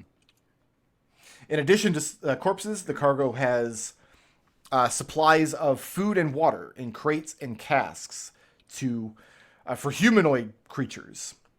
You also find several barrels of pickled brains floating in brine. Sarge immediately closes that one back up. Why would they leave corpses just laying around? Because he gestures to the vast emptiness, like presumed to be on the other side of the wall. Like there's all of that. Like trash is not a problem. It looks to me like I'll be right back. Okay. it looks to me like the Nyogi did attack a couple hours ago. Okay. Milos, in addition, there were several other doors behind you in the Yeah. guard post you came down. Yeah, I'm bringing up that before anything else right now. Okay. Due to my forensic expertise in medicine, because I am a doctor, tells me that the Surlons were down here eating when the Nyogi attacked, because you could see the bite marks on them, right? Makes Oh, yeah. sense. And they managed to repel the Nyogi and kill one of them. So the Nyogi did it. So he didn't lie. He wasn't full entirely of lies, which tells me that there's probably, there was probably a Nyogi vessel that came here and tried to go through this thing. They ran afoul of the Surlons, but I only see one dead one, so they appear to have gotten away. That's very distressing. And also, there are doors to tickle over here. Okay. Oh, well, I'll leave that to you. I don't have the proper appendages for it. Is anything else happening in the cargo room? What does Naught and Lukari see from this staircase up here? The damaged ballista. This is where you entered the ship. This is the bed where you first came in. Yes. So This is all enclosed. That's all enclosed. If you take the Okay. stairs from the deck above, it goes directly down to the prison Okay. deck. So it's just a Let's switch. try back. to parse the map, if you- so we if can you come back s- to that. If you see a thick black line, it's opaque. If you see this line over here is white, and that's a Yeah, this- banister or no wall. Because this is an outside area Okay. on the map. Yeah. I just so didn't notice the difference between here and then say here. Yeah. You can kind of see the Yeah. same thing up here with the observation Yeah. deck and this. Yeah, What's through this door? Are we done with the cargo hold? yeah, I'm done with the I cargo think hold. so. Okay. Lukari's gonna check this door here at the front. No problem. Lukari, stepping up to the door, you may not tickle it open because the door to the forward compartment has been fastened shut with sutures made of ropes and steel hooks. It would take a couple minutes to cut them open. Once you cut all the sutures apart, you may then proceed to tickle the door open. Hold on a minute. Hold on, because this has some very strong "don't dead open inside" energy. Regardless, he's gonna cut these sutures open. Okay. Like, knock on the door first and listen. Sarge will do that. Don't dead open inside. I'm dead. You killed me, Treble. Sarge, listen for a moment. Sarge, you think you hear whimpering inside. You hear a young woman's voice, weakly. Help! Who's out there? I need help! Lukari is cutting open the door. Okay. Sarge says, "Hold it."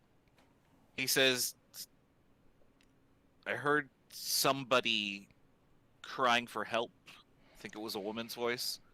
So, This is a Mind Flayer ship, though." okay, so on the one hand, I am a doctor and we should always render aid, but I would like to point out that this is sutured from the outside, and this not from the inside. Yeah. We don't pay you to think. Help me cut this thing open. Don't pay me at all. He's not wrong, you know. Sarge will follow orders if that's what you want him to do, but he thinks it's a bad idea. So let's put it to vote. Who's for cutting the door open? I'm for cutting the door open. Thumbs I mean, down. So, Lukari is like, if it's a bad idea, we just handle it. Like, but if it's an actual person, There help is- them.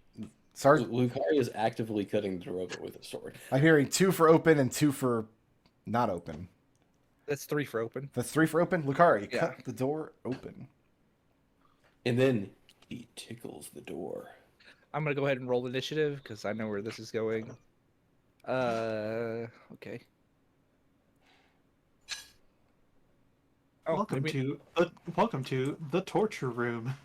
maybe it's not initiative. I guess we didn't immediately roll initiative. Looking in the room, this would be the mess hall. So this would be where all the mind flayers would sit down to eat their brains. And you see a Pour the woman milk before the brains. poke her head up from behind a table at the far end of the room, where she'd been hunkered down. Extremely pale in her face. You can tell that she's been wounded. And she looks up, says, "Thank goodness. Are all the Githyanki gone?" It's Yankee. A Giff. What? There's a Giff outside. Sarge, get in here. Sarge will come in and then salute.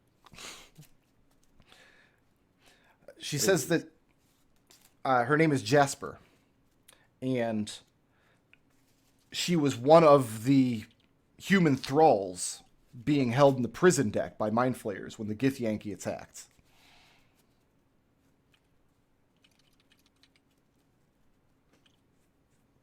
Oh, How long okay. ago did this happen? A few days, maybe? A week, perhaps? There was so much chaos. The Githyanki took the rest of the prisoners for themselves, but I got away in the chaos, and I couldn't open the door again. Why did they trap you in here? She doesn't know. Well, I'm gonna walk up to her and after McDohl says what he's gonna do. No, go ahead. I was gonna just go examine her, standard, and I'm gonna tell her. I'm gonna say, "Don't worry, I'm a doctor, Okay. and I'm going to examine her for injuries, malnourishment, that kind of thing." Go ahead and make a medicine check. She's not malnourished because you can see the door to the galley is open and there are some provisions in there that she's been... That is an 8. An 8. Yeah, I rolled very poorly. She has some superficial wounds, nothing life-threatening. Okay, well, I'm gonna start bandaging. I'm gonna start applying ointments and bandaging her up. Okay. My I'm going healer's to go kit. ahead and tickle this door over here. Okay. Jasper tells you that she describes hearing the sounds of combat from her hiding place. She thinks that when the pirates were taking the ship, that one of them inadvertently let the Surlons out of their pens. They're extremely dangerous creatures. So just giving you a heads up. Yeah, it's fine. We already killed them. That's a Killed some. great relief to her. Okay. Milos opens the poop chute. The what now? Opens the head. Oh, it's the poop chute. Excellent. This is where mind flayers poop out the brains that they eat. I am Ew. not really interested in knowing the details of the mechanics of how that works, so I'm just going to go ahead and peer down the stairs to the prison deck. Okay. My flares poop in cubes like quokkas. Yeah, that's fine. Different polyhedra. Yeah. Checks out. So no, it's not a cube. It's a poly. It's the D20. They poop out D20. Lukari will tell the captain there's a potential crew member in there she should go talk to. Ah. Not alone, but yeah. Like, so where are you from originally? I'm just talking to the girl, trying to keep her calm. She was bred in a mind flayer slave colony. Oh, Lamau. what have you been eating in here? Their door to the galley is open from Uh-huh. the mess hall. And they would have to keep humanoid provisions aboard the vessel because they keep human slaves. Okay. Well, come on. I'm gonna offer my appendage. Okay. Have to think about it for a minute because I don't have hands. The appendage is not noodly, but I'm gonna offer it to her and pick her up. Okay. And what do you want to do?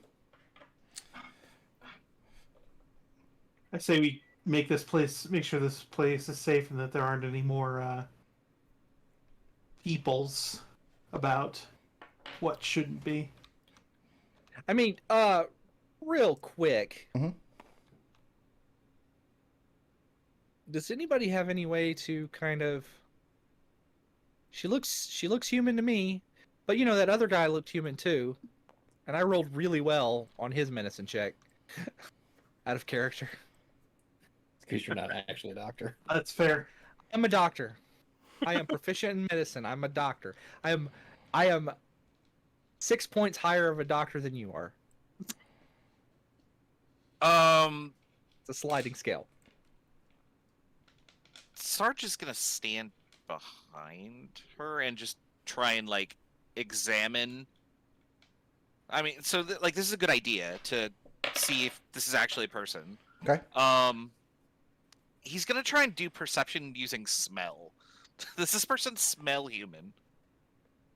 Do you have keen senses that would allow you to do that? Giff don't, as far as I know. I don't think I do actually. Roll initiative.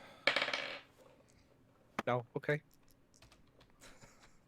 Hey, Treble, you were right. It did result in rolling initiative. Like she's just like I guess she just does not like to be sniffed on. It is Nobody it is kind likes of to be sniffed on. it Didn't is we a learn little that? bit of a creeper move. It was It a is little a- weird. Minor creeper. Yeah. I'm not like lifting up their clothing or anything like that. Like Just get real close to the back of her neck and I wasn't even don't do that. imagining getting that. Don't do that. Do it again. Oh, Like, there's- God. what just happened? I'm going to show you what the creature looks like when she transforms. Oh, I see. Oh. Okay. Now, Ah. I am obligated, per the module, to ask if any of you don't like sci-fi horror before I show you this creature. you've already loaded the table. Oh, yeah, you're right. That's the wrong one anyway. Good job. Hey, there's Abernathy or whatever his name is. Wilbur? I don't know. Greg. Scott? It was Alfred. Come on, this is going to be on the test. Alfred. Oh, I'm a bad student. Oh, hi. Oh, Jesus Oh. Christ. Hi, Yeah. how are you? I, That's Nice a that, to see you. that's a very like Space Marines with a flashlight picture. Yeah, you like that? Yeah. So, is it crawling through somebody's colon, or what is it crawling through? well, right now it's in the mess hall of the vessel. So the throbbing pustules upon the thing's back are 8 brains that it has devoured and eaten. Well, a good thing I don't have a brain. That's exactly why it didn't attack when you got close, and it did when Sarge got close. Oh, that's some genie doesn't Oh. have blood energy right there. Oh, Exactly. no. Treble, why? You've lulled me into a false sense of security due to your lack of a brain. The encounter doesn't. The adventure doesn't actually tell you when to spring this encounter. I guess they assume you have Bonotto still with you when you come down here, because Bonotto is just like, oh yeah, no, that thing's a horrible monster that's going to transform into a thing and eat you. But you killed Bonotto already. Like, he's already dead because you did his encounter first. But because you specified that you were being suspicious and closed the distance, I definitely did that. so I'm going to not give anybody surprise. Go ahead and we'll start at the top of the order. But yeah, the thing turns into a large creature that is going to devour Sarge's brain. We got red at You're 19. first. Red is first. You're first. Oh, Sarge. Sorry to be you, bro. It's okay. It's gonna be a small meal. Okay. He has average intelligence. What's the intelligence? 10. Not anymore. I mean, that's second edition, right? Go ahead and give me a wisdom saving throw, Sarge. Oh, I'm slightly better at those. Why is this not an intelligence saving oh. throw? It really should be an intelligence saving throw. I have 6. This is 6 pass. 6? 6 No, doesn't it pass. does Don't be not. ridiculous. Sarge. 8 points of psychic damage. And you are incapacitated until the end of the creature's next turn. Incapacitated is you can't take actions or reactions, but you can still move, right?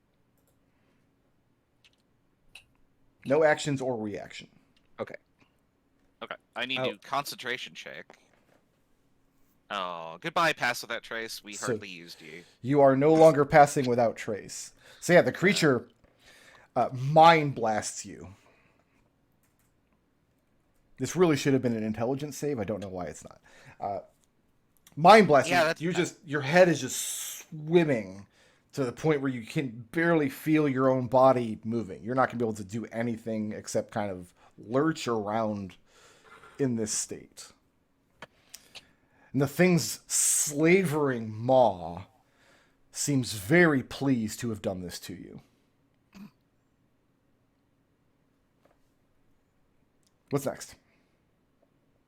Next up, we've got Yellow with Sarge on deck.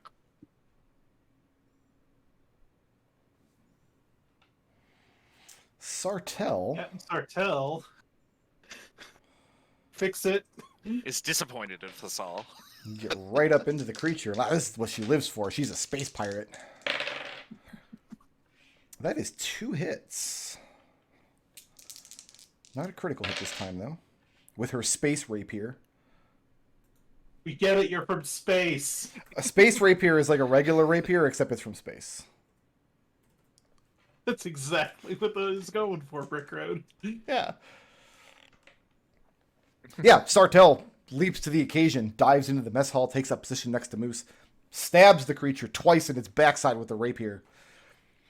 She hollers out that you should probably concentrate on bringing this thing down before it has a chance to eat Sarge's brain. I mean, she likes Sarge well enough. You know, nobody wants to see Sarge die. But the more brains the thing eats, the more powerful it becomes. And it's already got 8 postulating brains. Who's next? That's 8 as strong as one Next up, with we've got only Sarge one. with Jedi on deck. Sarge. You are So I can't take actions. I you can are move though, right? incapacitated. I think it's worth moving, so I'm gonna take the opportunity to check. Okay. You don't want to go lock yourself in the mess hall? This I is thought about that actually. exactly what I was hoping you were going to do. Sarge, I got a 19 to hit you with my opportunity attack. Yes, sir. Oh, that's a lot of dice. That's a lot more This dice. is a big scary monster. 38 points of piercing damage. Okay, I'm not dead, but I'm definitely getting there. How close are Good. you? I have 3 of 49 hit points. So Sarge is kind of wobbling not wobbling because we have a wobbler in the party that's doing all that. And as it does, the thing lashes out with this sharp, piercing tongue right into the back of his neck, slurps out a bunch of the necessary brain juices, and the Sarge they're is not like necessary. It's fine. on his Sarge feet, is a but big just gulp. barely. I feel like let's see here. that would have been very bad if If feel I like- didn't put points in Constitution. I feel like you just barely survived. How many hit Yeah, points well, do you I have hope- left? Yeah, 3. Oh yeah, you just barely survived that. Yeah. This is one of those. If this, if it reduces the target to 0 hit points, your brain is eaten. Well, you live to fight another day, Sarge. All right, and I you're love hit points. you are Hooray, no- Constitution. no longer incapacitated at the end of your turn. Oh. Oh, no, my turn ends. Okay, yeah. Yep. I was going to say, oh, I have actions. Who's next? No, I don't. Got Jedi with Mousse. Horrible monster with most of its hit points left. Really can't take you guys anywhere. Which square is this one actually? It's in all 4 of those squares because it's large. So actually, Sartell would large, be yeah. up here. Okay. So, bonus action, we are going to Hexblade's Curse It, Okay. and then we are going to attack with the longsword. Do it.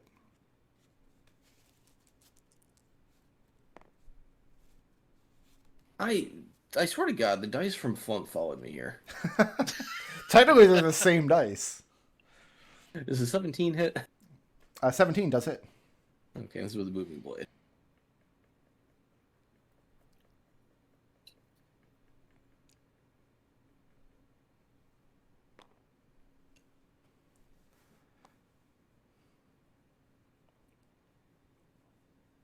Yeah, we're gonna use our other smite on this one too. Okay.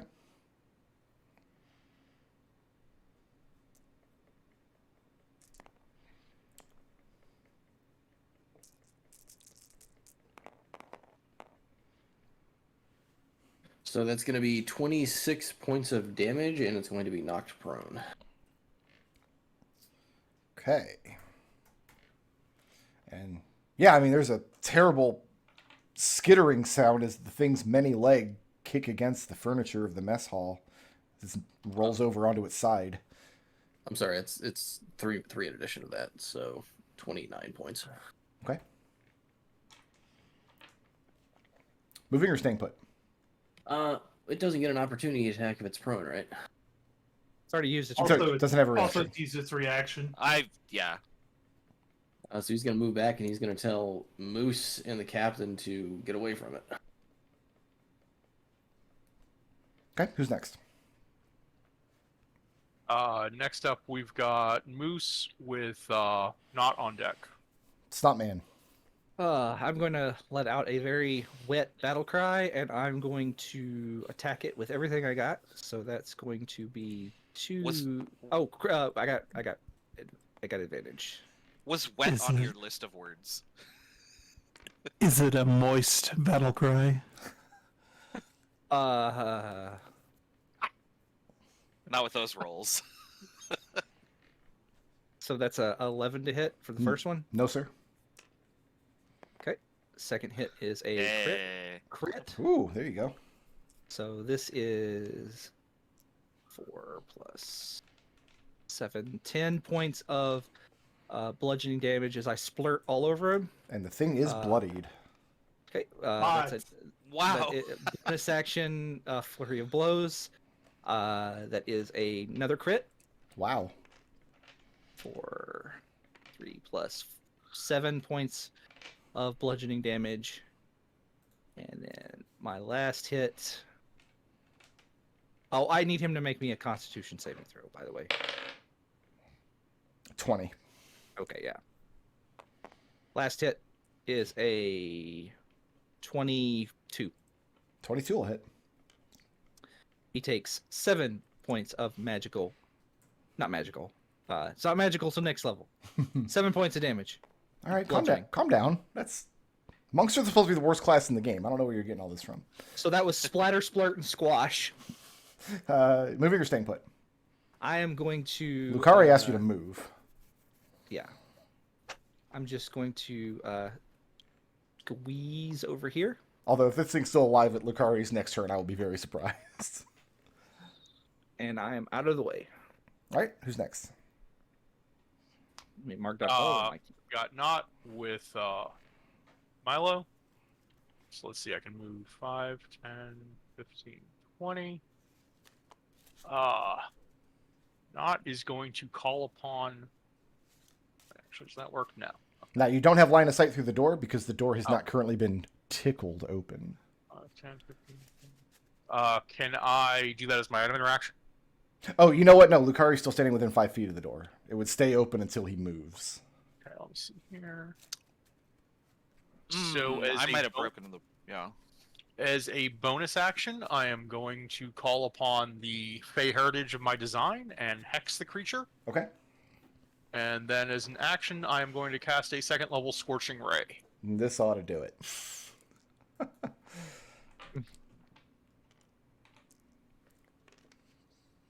So those will hit armor classes of 26, 17, and 14. 3 hits.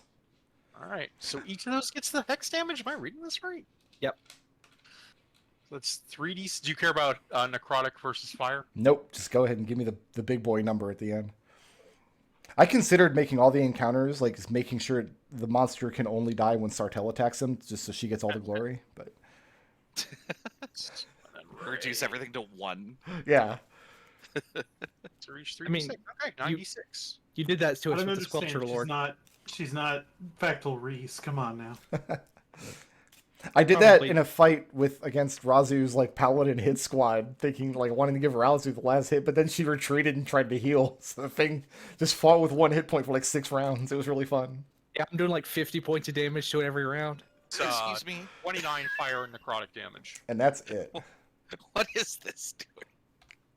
It's a 6. It is a So- 6, but the physics engine on this. makes me Listen, laugh. there is a single physic in this engine, and it tries its best.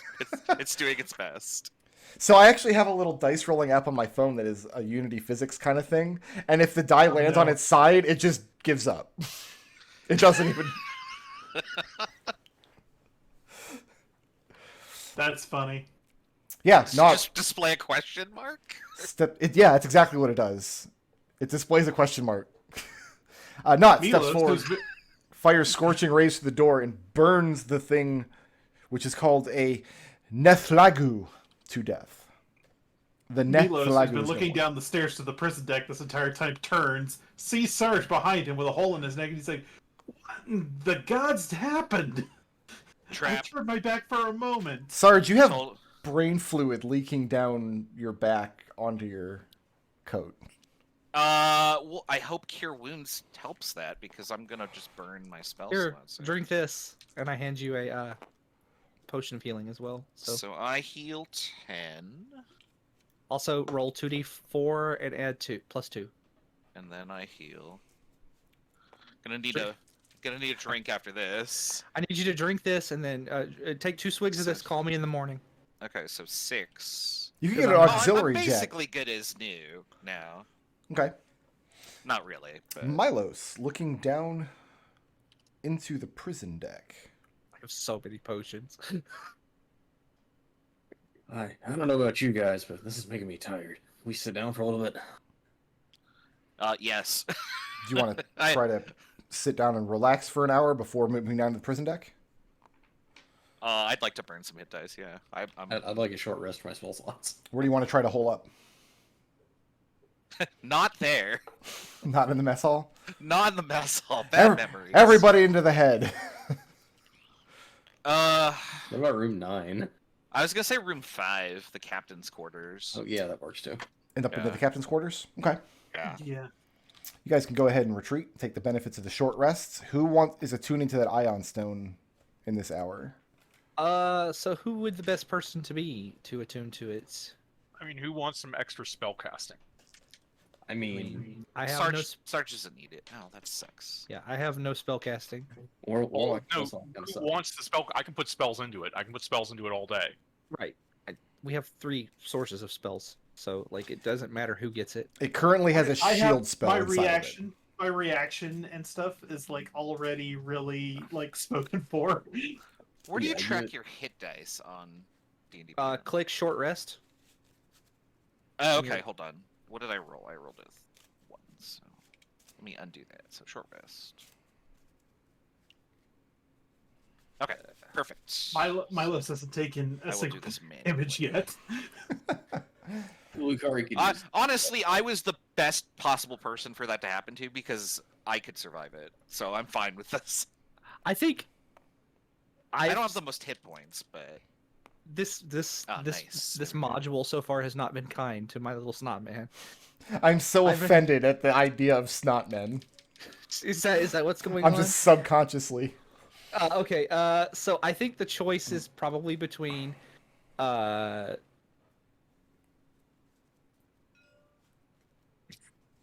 I can't think of your character's name because our names are not on our, except for Sarge. Or me, if There that you makes sense. with a secondary being Naught. Wow, after an hour, Sarge has fully recovered. Okay. Yeah. Took 4 Yeah. hit dice, but So, you know, Is this a Futurama situation where like the brain slug tries to feed on Fry and then dies? Dies from Not- starvation. not quite, but I literally like dumped my intelligence stat to the 8 because I don't have a brain. I dumped charisma. So Yeah. it's between. Brickroad keeps trying to kill me, right? I'm trying to get you guys to So- agree on who's taking this Ion Stone. But like the Warlock can have it if he wants it. Yeah, Okay. Lukari, why don't you take it? Yeah, I'll tell you. Let's Yeah. go ahead and attune. It's an Ion Stone of Reserve. Do you already have a teleportation spell? Yeah, I have Thundering Step. So right now it has a single shield spell into it. The idea is you can cast a spell while anybody can cast a spell while holding it to put it in there, and then only you can cast the spell from the stone. So with the shield spell, can that be used as a reaction? Shield spell can Yeah. only be used as a reaction. Okay. Yeah. Want to make sure that was still the case. Yeah. that But was the unless shield one of you has the shield spell ready to cast, you can't re-up it after it's used. spell. Yeah. How many spells can it hold? 3 levels worth. Levels. 3 levels. Okay, so Okay, so Oh, it's- 3 levels. Oh, okay. Yes. so that means basically that you can't load anything into it because your spells are 3rd level. You can right now You can load one thing. you can load a level 2 spell, but as a warlock, he can only cast a level 2 spell if it's a level 2 spell with no like upcharge. Because warlocks Right. automatically get their upcast. Right. So all of his spells I think are currently 3rd level. And my understanding is that cantrips, for purposes of charges like this, count as level 1 spells. So you could load up 2 more Eldritch Blasts into it. Because they're But then cantrips. Yeah. I'll put before the short rest, I'll go ahead and cast a Silvery Barbs and a, what's the other one called? Absorb elements into it. For Okay. you. Oh, that's a good spell. I like this idea, like, he just, like, Naught's following around like a gourmet chef. Like, today, sir, we have prepared for you silvery barbs.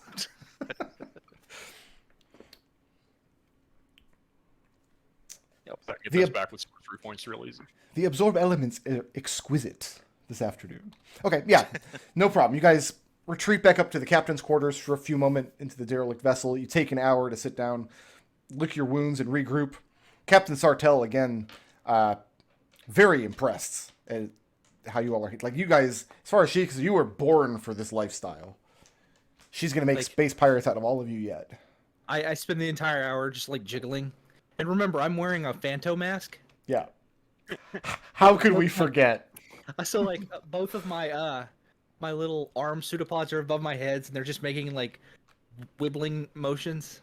That's how I rest. I've decided. There's too many things to remember about your character, and I keep forgetting that they're small. So, I am small, yes. Yeah, that's the one I forgot the most. heading down to the prison deck now? Yes. Yeah, are we Awesome. taking this staircase right here? That's a good I question. You wanted can to.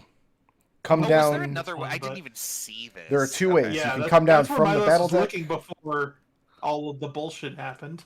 I was wondering where that went, and I can't read because my brain was drained. So we're gonna come back down to this section Yeah. here. Okay. Yeah. Then you Where- are where am going I? to There. enter the prison deck.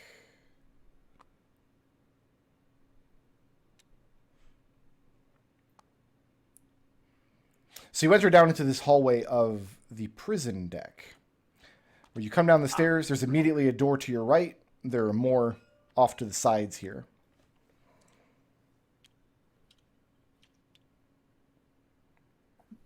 Milos walks up to this door at the base of the stairs, and Behind Milos, it's just trying to knock it in. Tickles it Oh. open. Okay. Amazingly, I'd already forgotten about that. How could you forget?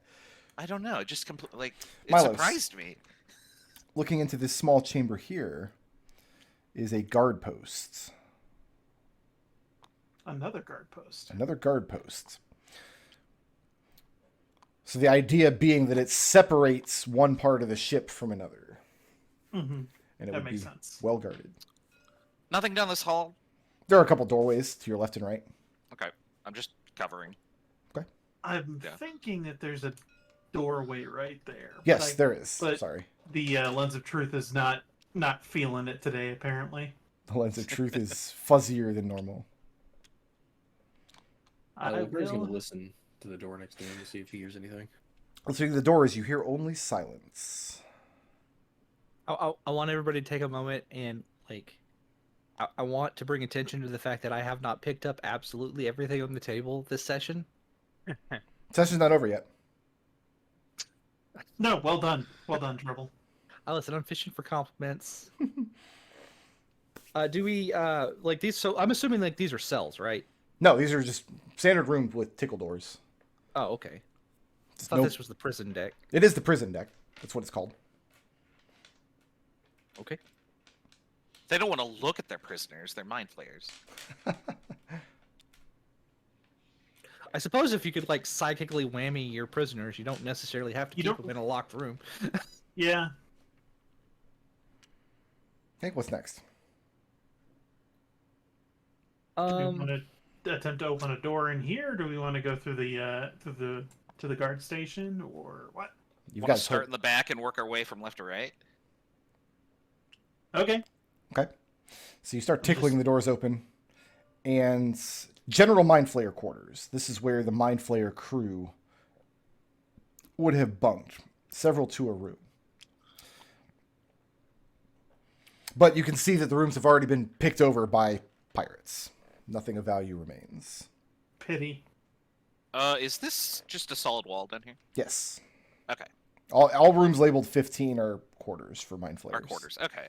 Nothing important in there. So Milos tickles his way through this door and then waits for everybody to be ready for me to tickle open this door. You know, Milos, you are disturbingly good at opening these doors. He loves it. Disturbingly excited to open these doors. The rotting corpse of a headless Mind Flayer lies amid the hacked up corpses of 3 hulking creatures with blood-spattered white fur. The condition of the corpses suggests that something or someone has been feeding on them. Milos gets a little bit pale and steps back. Yeah. Looking out the hallway, this gruesome sight, you're looking out into the cell block. So technically you can Yeah. see into all of these cells. At the far back of the room, you've got the stairs that lead up to the... oh, it's actually labeled here. Back up to the battle deck. And then you've got another door at the far end of the room that is a tickle door. Nothing in these cells, huh? Or they all- The cell doors are all open. The cells themselves are closed currently. Milos, as you step out into the room, you notice that the beheaded Mind Flayer wears a +1 breastplate embossed with tentacles. That's Ooh, disturbing and also helpful. Don't Very useful. don't care much for the fashion, but If anybody would could like be the useful. +1 breastplate, doesn't require attunement. You just slap it on. Yeah, Sarge has a breastplate on currently, so is that medium armor? it's good medium armor, yeah. All right, Sarge, that's all you, buddy. So, Sarge, I- you're gonna take a few minutes and doff your old breastplate and strap on this tentacle breastplate. I assume it doesn't come in my size. I'm not worried about the size. It's a really big mind flayer. Doesn't But yeah, come in he size. will don- Tank. He will don the breastplate +1. Magic armor just resizes automatically. It's part of the enchantment. Yeah, it gets much bigger. But yeah, the cells themselves have been thrown open. That explanation of the Giff Yankee taking whatever prisoners they had starting to make a little more sense. Would a Gith Yankee? I'm going to ask the captain. Would a Gith Yankee behead a Mind Flayer and then take their skull as a trophy? But the Gith Yankee as a race, she doesn't know all the particulars because she's not really up on Gith Yankee culture, but they are known to be space pirates, and their hatred of Mind Flayers goes back to mythical times. Like, if you need Mind Flayers killed, hiring a Gith Yankee is your best bet. So she doesn't find it surprising at all that Giff Yankee pirates would come in here, kill all the mind flayers, and steal all of their prisoners. So it sounds like to me that the only adventuring party that would trust a mind flayer is a bunch of stupid heads. I'm glad we're not that adventuring party. Yeah. Same. Milos walks over to this tickle door Okay. and waits for everyone else to be ready before Go ahead. he Yeah, you tickles it open. wait for Sarge to put on his tentacle armor. And you'll look into the jailer's quarters. There's another small bunk room, but this one would be set aside for the jailer specifically. Okay. And no other doorways or anything along here?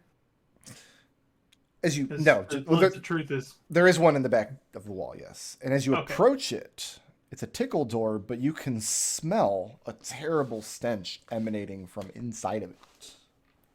whew. Milos pulls his shirt up over his nose. Okay. Ah, well, good thing. You see, like Mousse just kind of shrivel in on himself because remember he's a blob creature, so he smells with his entire body. Oh no, Oh no, he grew even smaller. it's the worst. All right. Oh, I'm gonna open this thing, but I don't know how well it's gonna go for me. So. Okay. And I will tickle the door. Tickling the door open, you open up into a storage area, and terrible stench fills the compartment. But the flickering lights cannot reveal its source. You do, however, hear heavy breathing from somewhere in the room. Milos draws his rapier and attempts to sneak his way into the room. Okay? Give me that check. Dexterity, sneakiness. 24. And what's your passive perception? My passive perception is a 12. As you sneak into the room, you're stepping in between the broken casings of disposed sirloin eggs. There is a creature laying in wait behind the corner of the stairs, or back around the corner, but you don't know what kind of creature, but that's where you're hearing the heavy breathing come from. If you choose to attack it, you'll have the drop on it. It has not noticed your presence yet. Specifically, it would have known that the door was open, but it doesn't know that you're creeping in through the room yet. Milos holds his hand back behind him, gestures 3 fingers up, 2 fingers up, 1 finger's up. Hey, boss, let's roll initiative. Okay.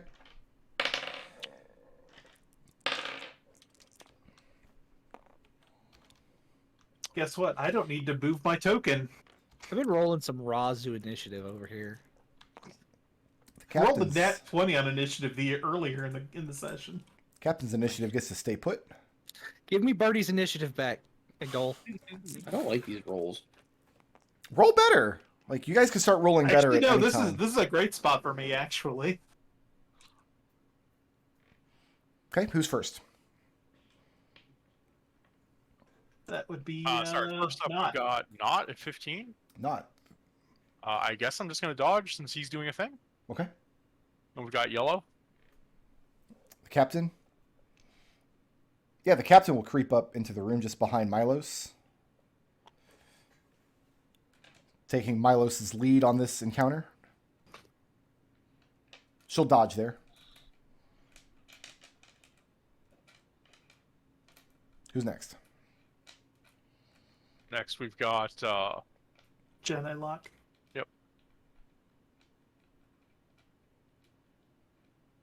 Lukari's going to come into the room. And not having fully seen what goes on, as he comes in and say, what's going on here? I mean, you saw Milos hold up his hand signals.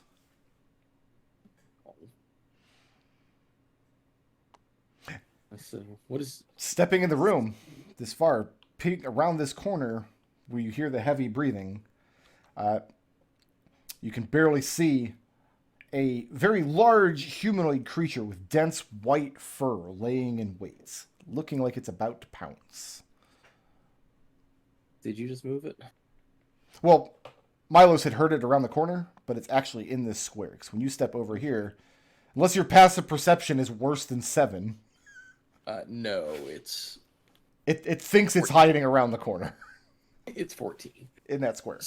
So it looks like it's about to be aggressive. Oh, yeah, absolutely. I'll let you use your action to make a nature check.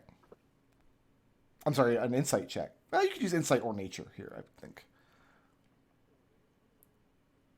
Yeah, neither of those are very good, so he's just gonna raise his sword and say, back! Back? And hit it with an Eldritch Blast. Okay. Does a 12 hit? 12 does not hit. Or, I'm sorry. I can't do math. 22. 22 will hit. How do you mess that up? Because I didn't see the 1, I just saw the 5. Yeah, 22 He's been hits. so browbeat by Victor's terrible rolls that he doesn't know what any number higher than 10. Yeah, because That's a 5. The second beam is a 12, so... 12 will not hit. Okay, so the first beam is only going to do 1 point of damage and then push it back in the corner. And it gets pushed as far into that corner as it can possibly go. Who's next? Next up, we've got Sarge with white token on deck. Sarge. I mean, here we go again, right? I mean, since the jig is up. Was the jig ever down? Well, I was waiting for Milos to tag, but I'm going to shoot it because that is the thing I do. 19. Good old jump and shoot mans. That's me. I have a 19. 19 will hit. He doesn't have boots of jumping. He has boots of flying. I am gonna mark this one. Okay. That means he just has the hover thing for Mega Man Ooh, 5. Okay. Don't kill it. 17 piercing damage. Why would you not kill it? Okay. And then I'll fire again. Good question it. 14. 14 will hit. Oh, nice. Okay. For another... I don't know what this is. 13 piercing damage. And the thing is bloodied. It sounded growly and feral. I don't think questioning it was going to be on the table. Oh, it's dead. It was waiting in here to pounce on you. I'll stay where I am. I'm probably going to get targeted All right. wherever I move. Who's next? Next up, we've got white with Mousse on deck. Yeah, the thing absolutely is going to pounce forward at Sergeant Giffordshire here. Hey, that's his correct name. Well done. That's why I said it like that. Because I'm a goddamn Respectful of his respectable players. man. He almost died. You have to at least honor him a little bit. Right? Did try to eat your brain. I have Yeah. a 7 to hit, No. and then a 13 to hit. No, sir. All right. Yeah, the thing lunges forward with its claws. You can see where it was... the thing seems terrified, fighting for its life. But it's also been eating dead pirates for a few days. All right. His brand Mousse new with- Illithid friend armor is protecting him. Got Mousse with Milo. Moose. Can you Moose read it? lets out a little Is it a warble?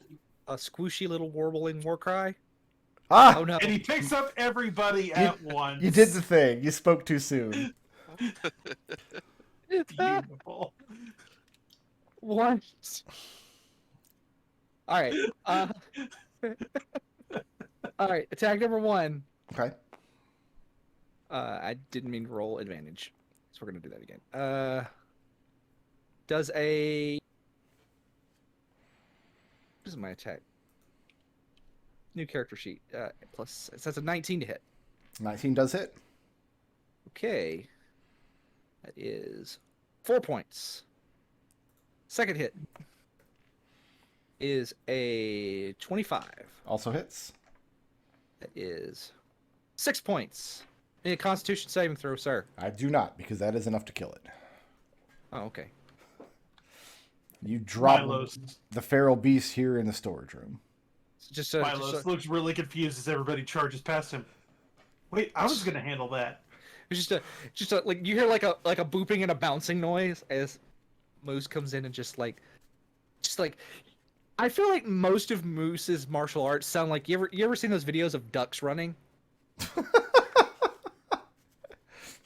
I think you posted a video. I posted like a series of Nickelodeon splat noises, and that was like, this is his flurry of blows, right? Bloink, bloink, I'm picturing like you pour a bucket of super balls onto a trampoline. That also makes sense. Ooh, I want to hear that now. That sounds. Captain sounds like an Sartell, experience, actually. looking very pleased with the work you all have done, sheathes her rapier. Says, well, gentlemen, I believe we've secured the ship. Yeah, but with no Spelljammer helm, right? That means this is effectively adrift, right? There's nothing to help for that. She imagines the Githyanki pirates must have taken it. That's a valuable object indeed. What is the so we just want to load up the ammunition and go? There hasn't really been much in value here. Yeah, she says we should do just a quick once over now that everything's secured. Make sure that, I mean, if the pirates missed anything, it would have been in secret compartments or something. Yeah. Where would you? So let me think for a second. If I was a tentacle face man, where would I hide things? Well, if I was a tentacle face man and I was the captain, You are a tentacle face man, kind of. You can be if you want to. I am a tentacle. Right. Excuse me. I'm a Go on. pseudopod. I'm a pseudopod. If I were a tentacle faced man who ate brains, right, Mhm. and I were in charge of this vessel, I would hide something where I worked, like. But we already checked the captain's chair, so I don't know. Like, there was nothing in the room. Did we check the captain's quarters? Like, Yeah, I looked in there and then left, and then we spent an hour in there. But Fairly good once over the place already. Specify one of your party. And this can benefit from a help if two people want to. One person make an investigation check, and one person make... that's intelligence investigation. And a separate person make another intelligence. So yeah, 2 intelligence investigation check. You can apply help to this. I got a -1 to that, so I have a 0. Got a +1. I got a +3. Okay. Guess it's me and You can Is take that on T4 from guidance. Wait, can I? Oh. I don't have that anymore. I got off. new character sheet. Who dis? I was about to ask, like, oh, it's back. So who's doing the investigating? I think it's going to be Milos and Lukari. And Now, who's... are we helping them? We can give them advantage. Yes. Yeah. so we're only Okay. rolling once, right? Oh, yeah, you're only Twice. rolling once, but you're rolling at advantage. Oh. Okay, so you're only rolling once. +3 and plus what was Milos's? 2. Okay. Each of you is rolling once because you're investigating 2 different Oh. places. Okay. Yeah. We're each rolling with advantage. And they can roll advantage because we're helping. Because they're being helped, Gotcha. yes. Yes. Yeah. Okay. Gotcha. There's no other pressing concerns or dangers aboard the ship. That's a 22. That's a Oh, 20. that's so good. Lukari. Amongst the bodies upon the floor in the cargo holds going forward, you find the following treasure. This is your party's share of the treasure. Sartell takes her share of it as well. 23 gold pieces, 117 silver pieces in loose change, specified by the module, and a bloodstone ring worth 50 gold pieces. Neat. Okay, monkey friend. In a secret compartment in the armrest of the captain's chair, you find a spell scroll of Wall of Force. Makes sense that he would have this to hand, but I don't know why he didn't use it. No, he got decapitated by Githyanki pirates. Yeah. That also tracks. So that goes to Naught, right? Because he's the only one that's on his. List, Yeah. That's like I don't even know if that's on the Warlock spell list. I'm not 100% sure it's on the Sorcerer. What's the spell name? Wall of Wall of Force. Yeah, let me look that up for you. Somebody have a party. Holy sheet? crap! That is a high level spell. Yeah, it's wizard only. And artillerist. Yep. I mean, you could Oh, always wow. you could always sell it. Yep. So, the captain seems very pleased with the day's work. Gathering up the treasure, she takes her share back. Load the ammunition. Yeah, you spend some time loading all the ammunition over. She takes, the provisions aren't very valuable because they were there to feed prisoners and slaves. But can never have too much potable water aboard a Spelljammer Sure. vessel. So this work takes an hour or two. The ship itself probably has value, but without any way to move it, Sartell is just going to leave it and move on. Just as you're making ready to leave, just as she's about to give the command to Flapjack to detach from the edict and move on, a dark shape glides across the face of a nearby asteroid. It is another ship. The new arrival resembles a giant spider, complete with long, delicate legs and web-like rigging.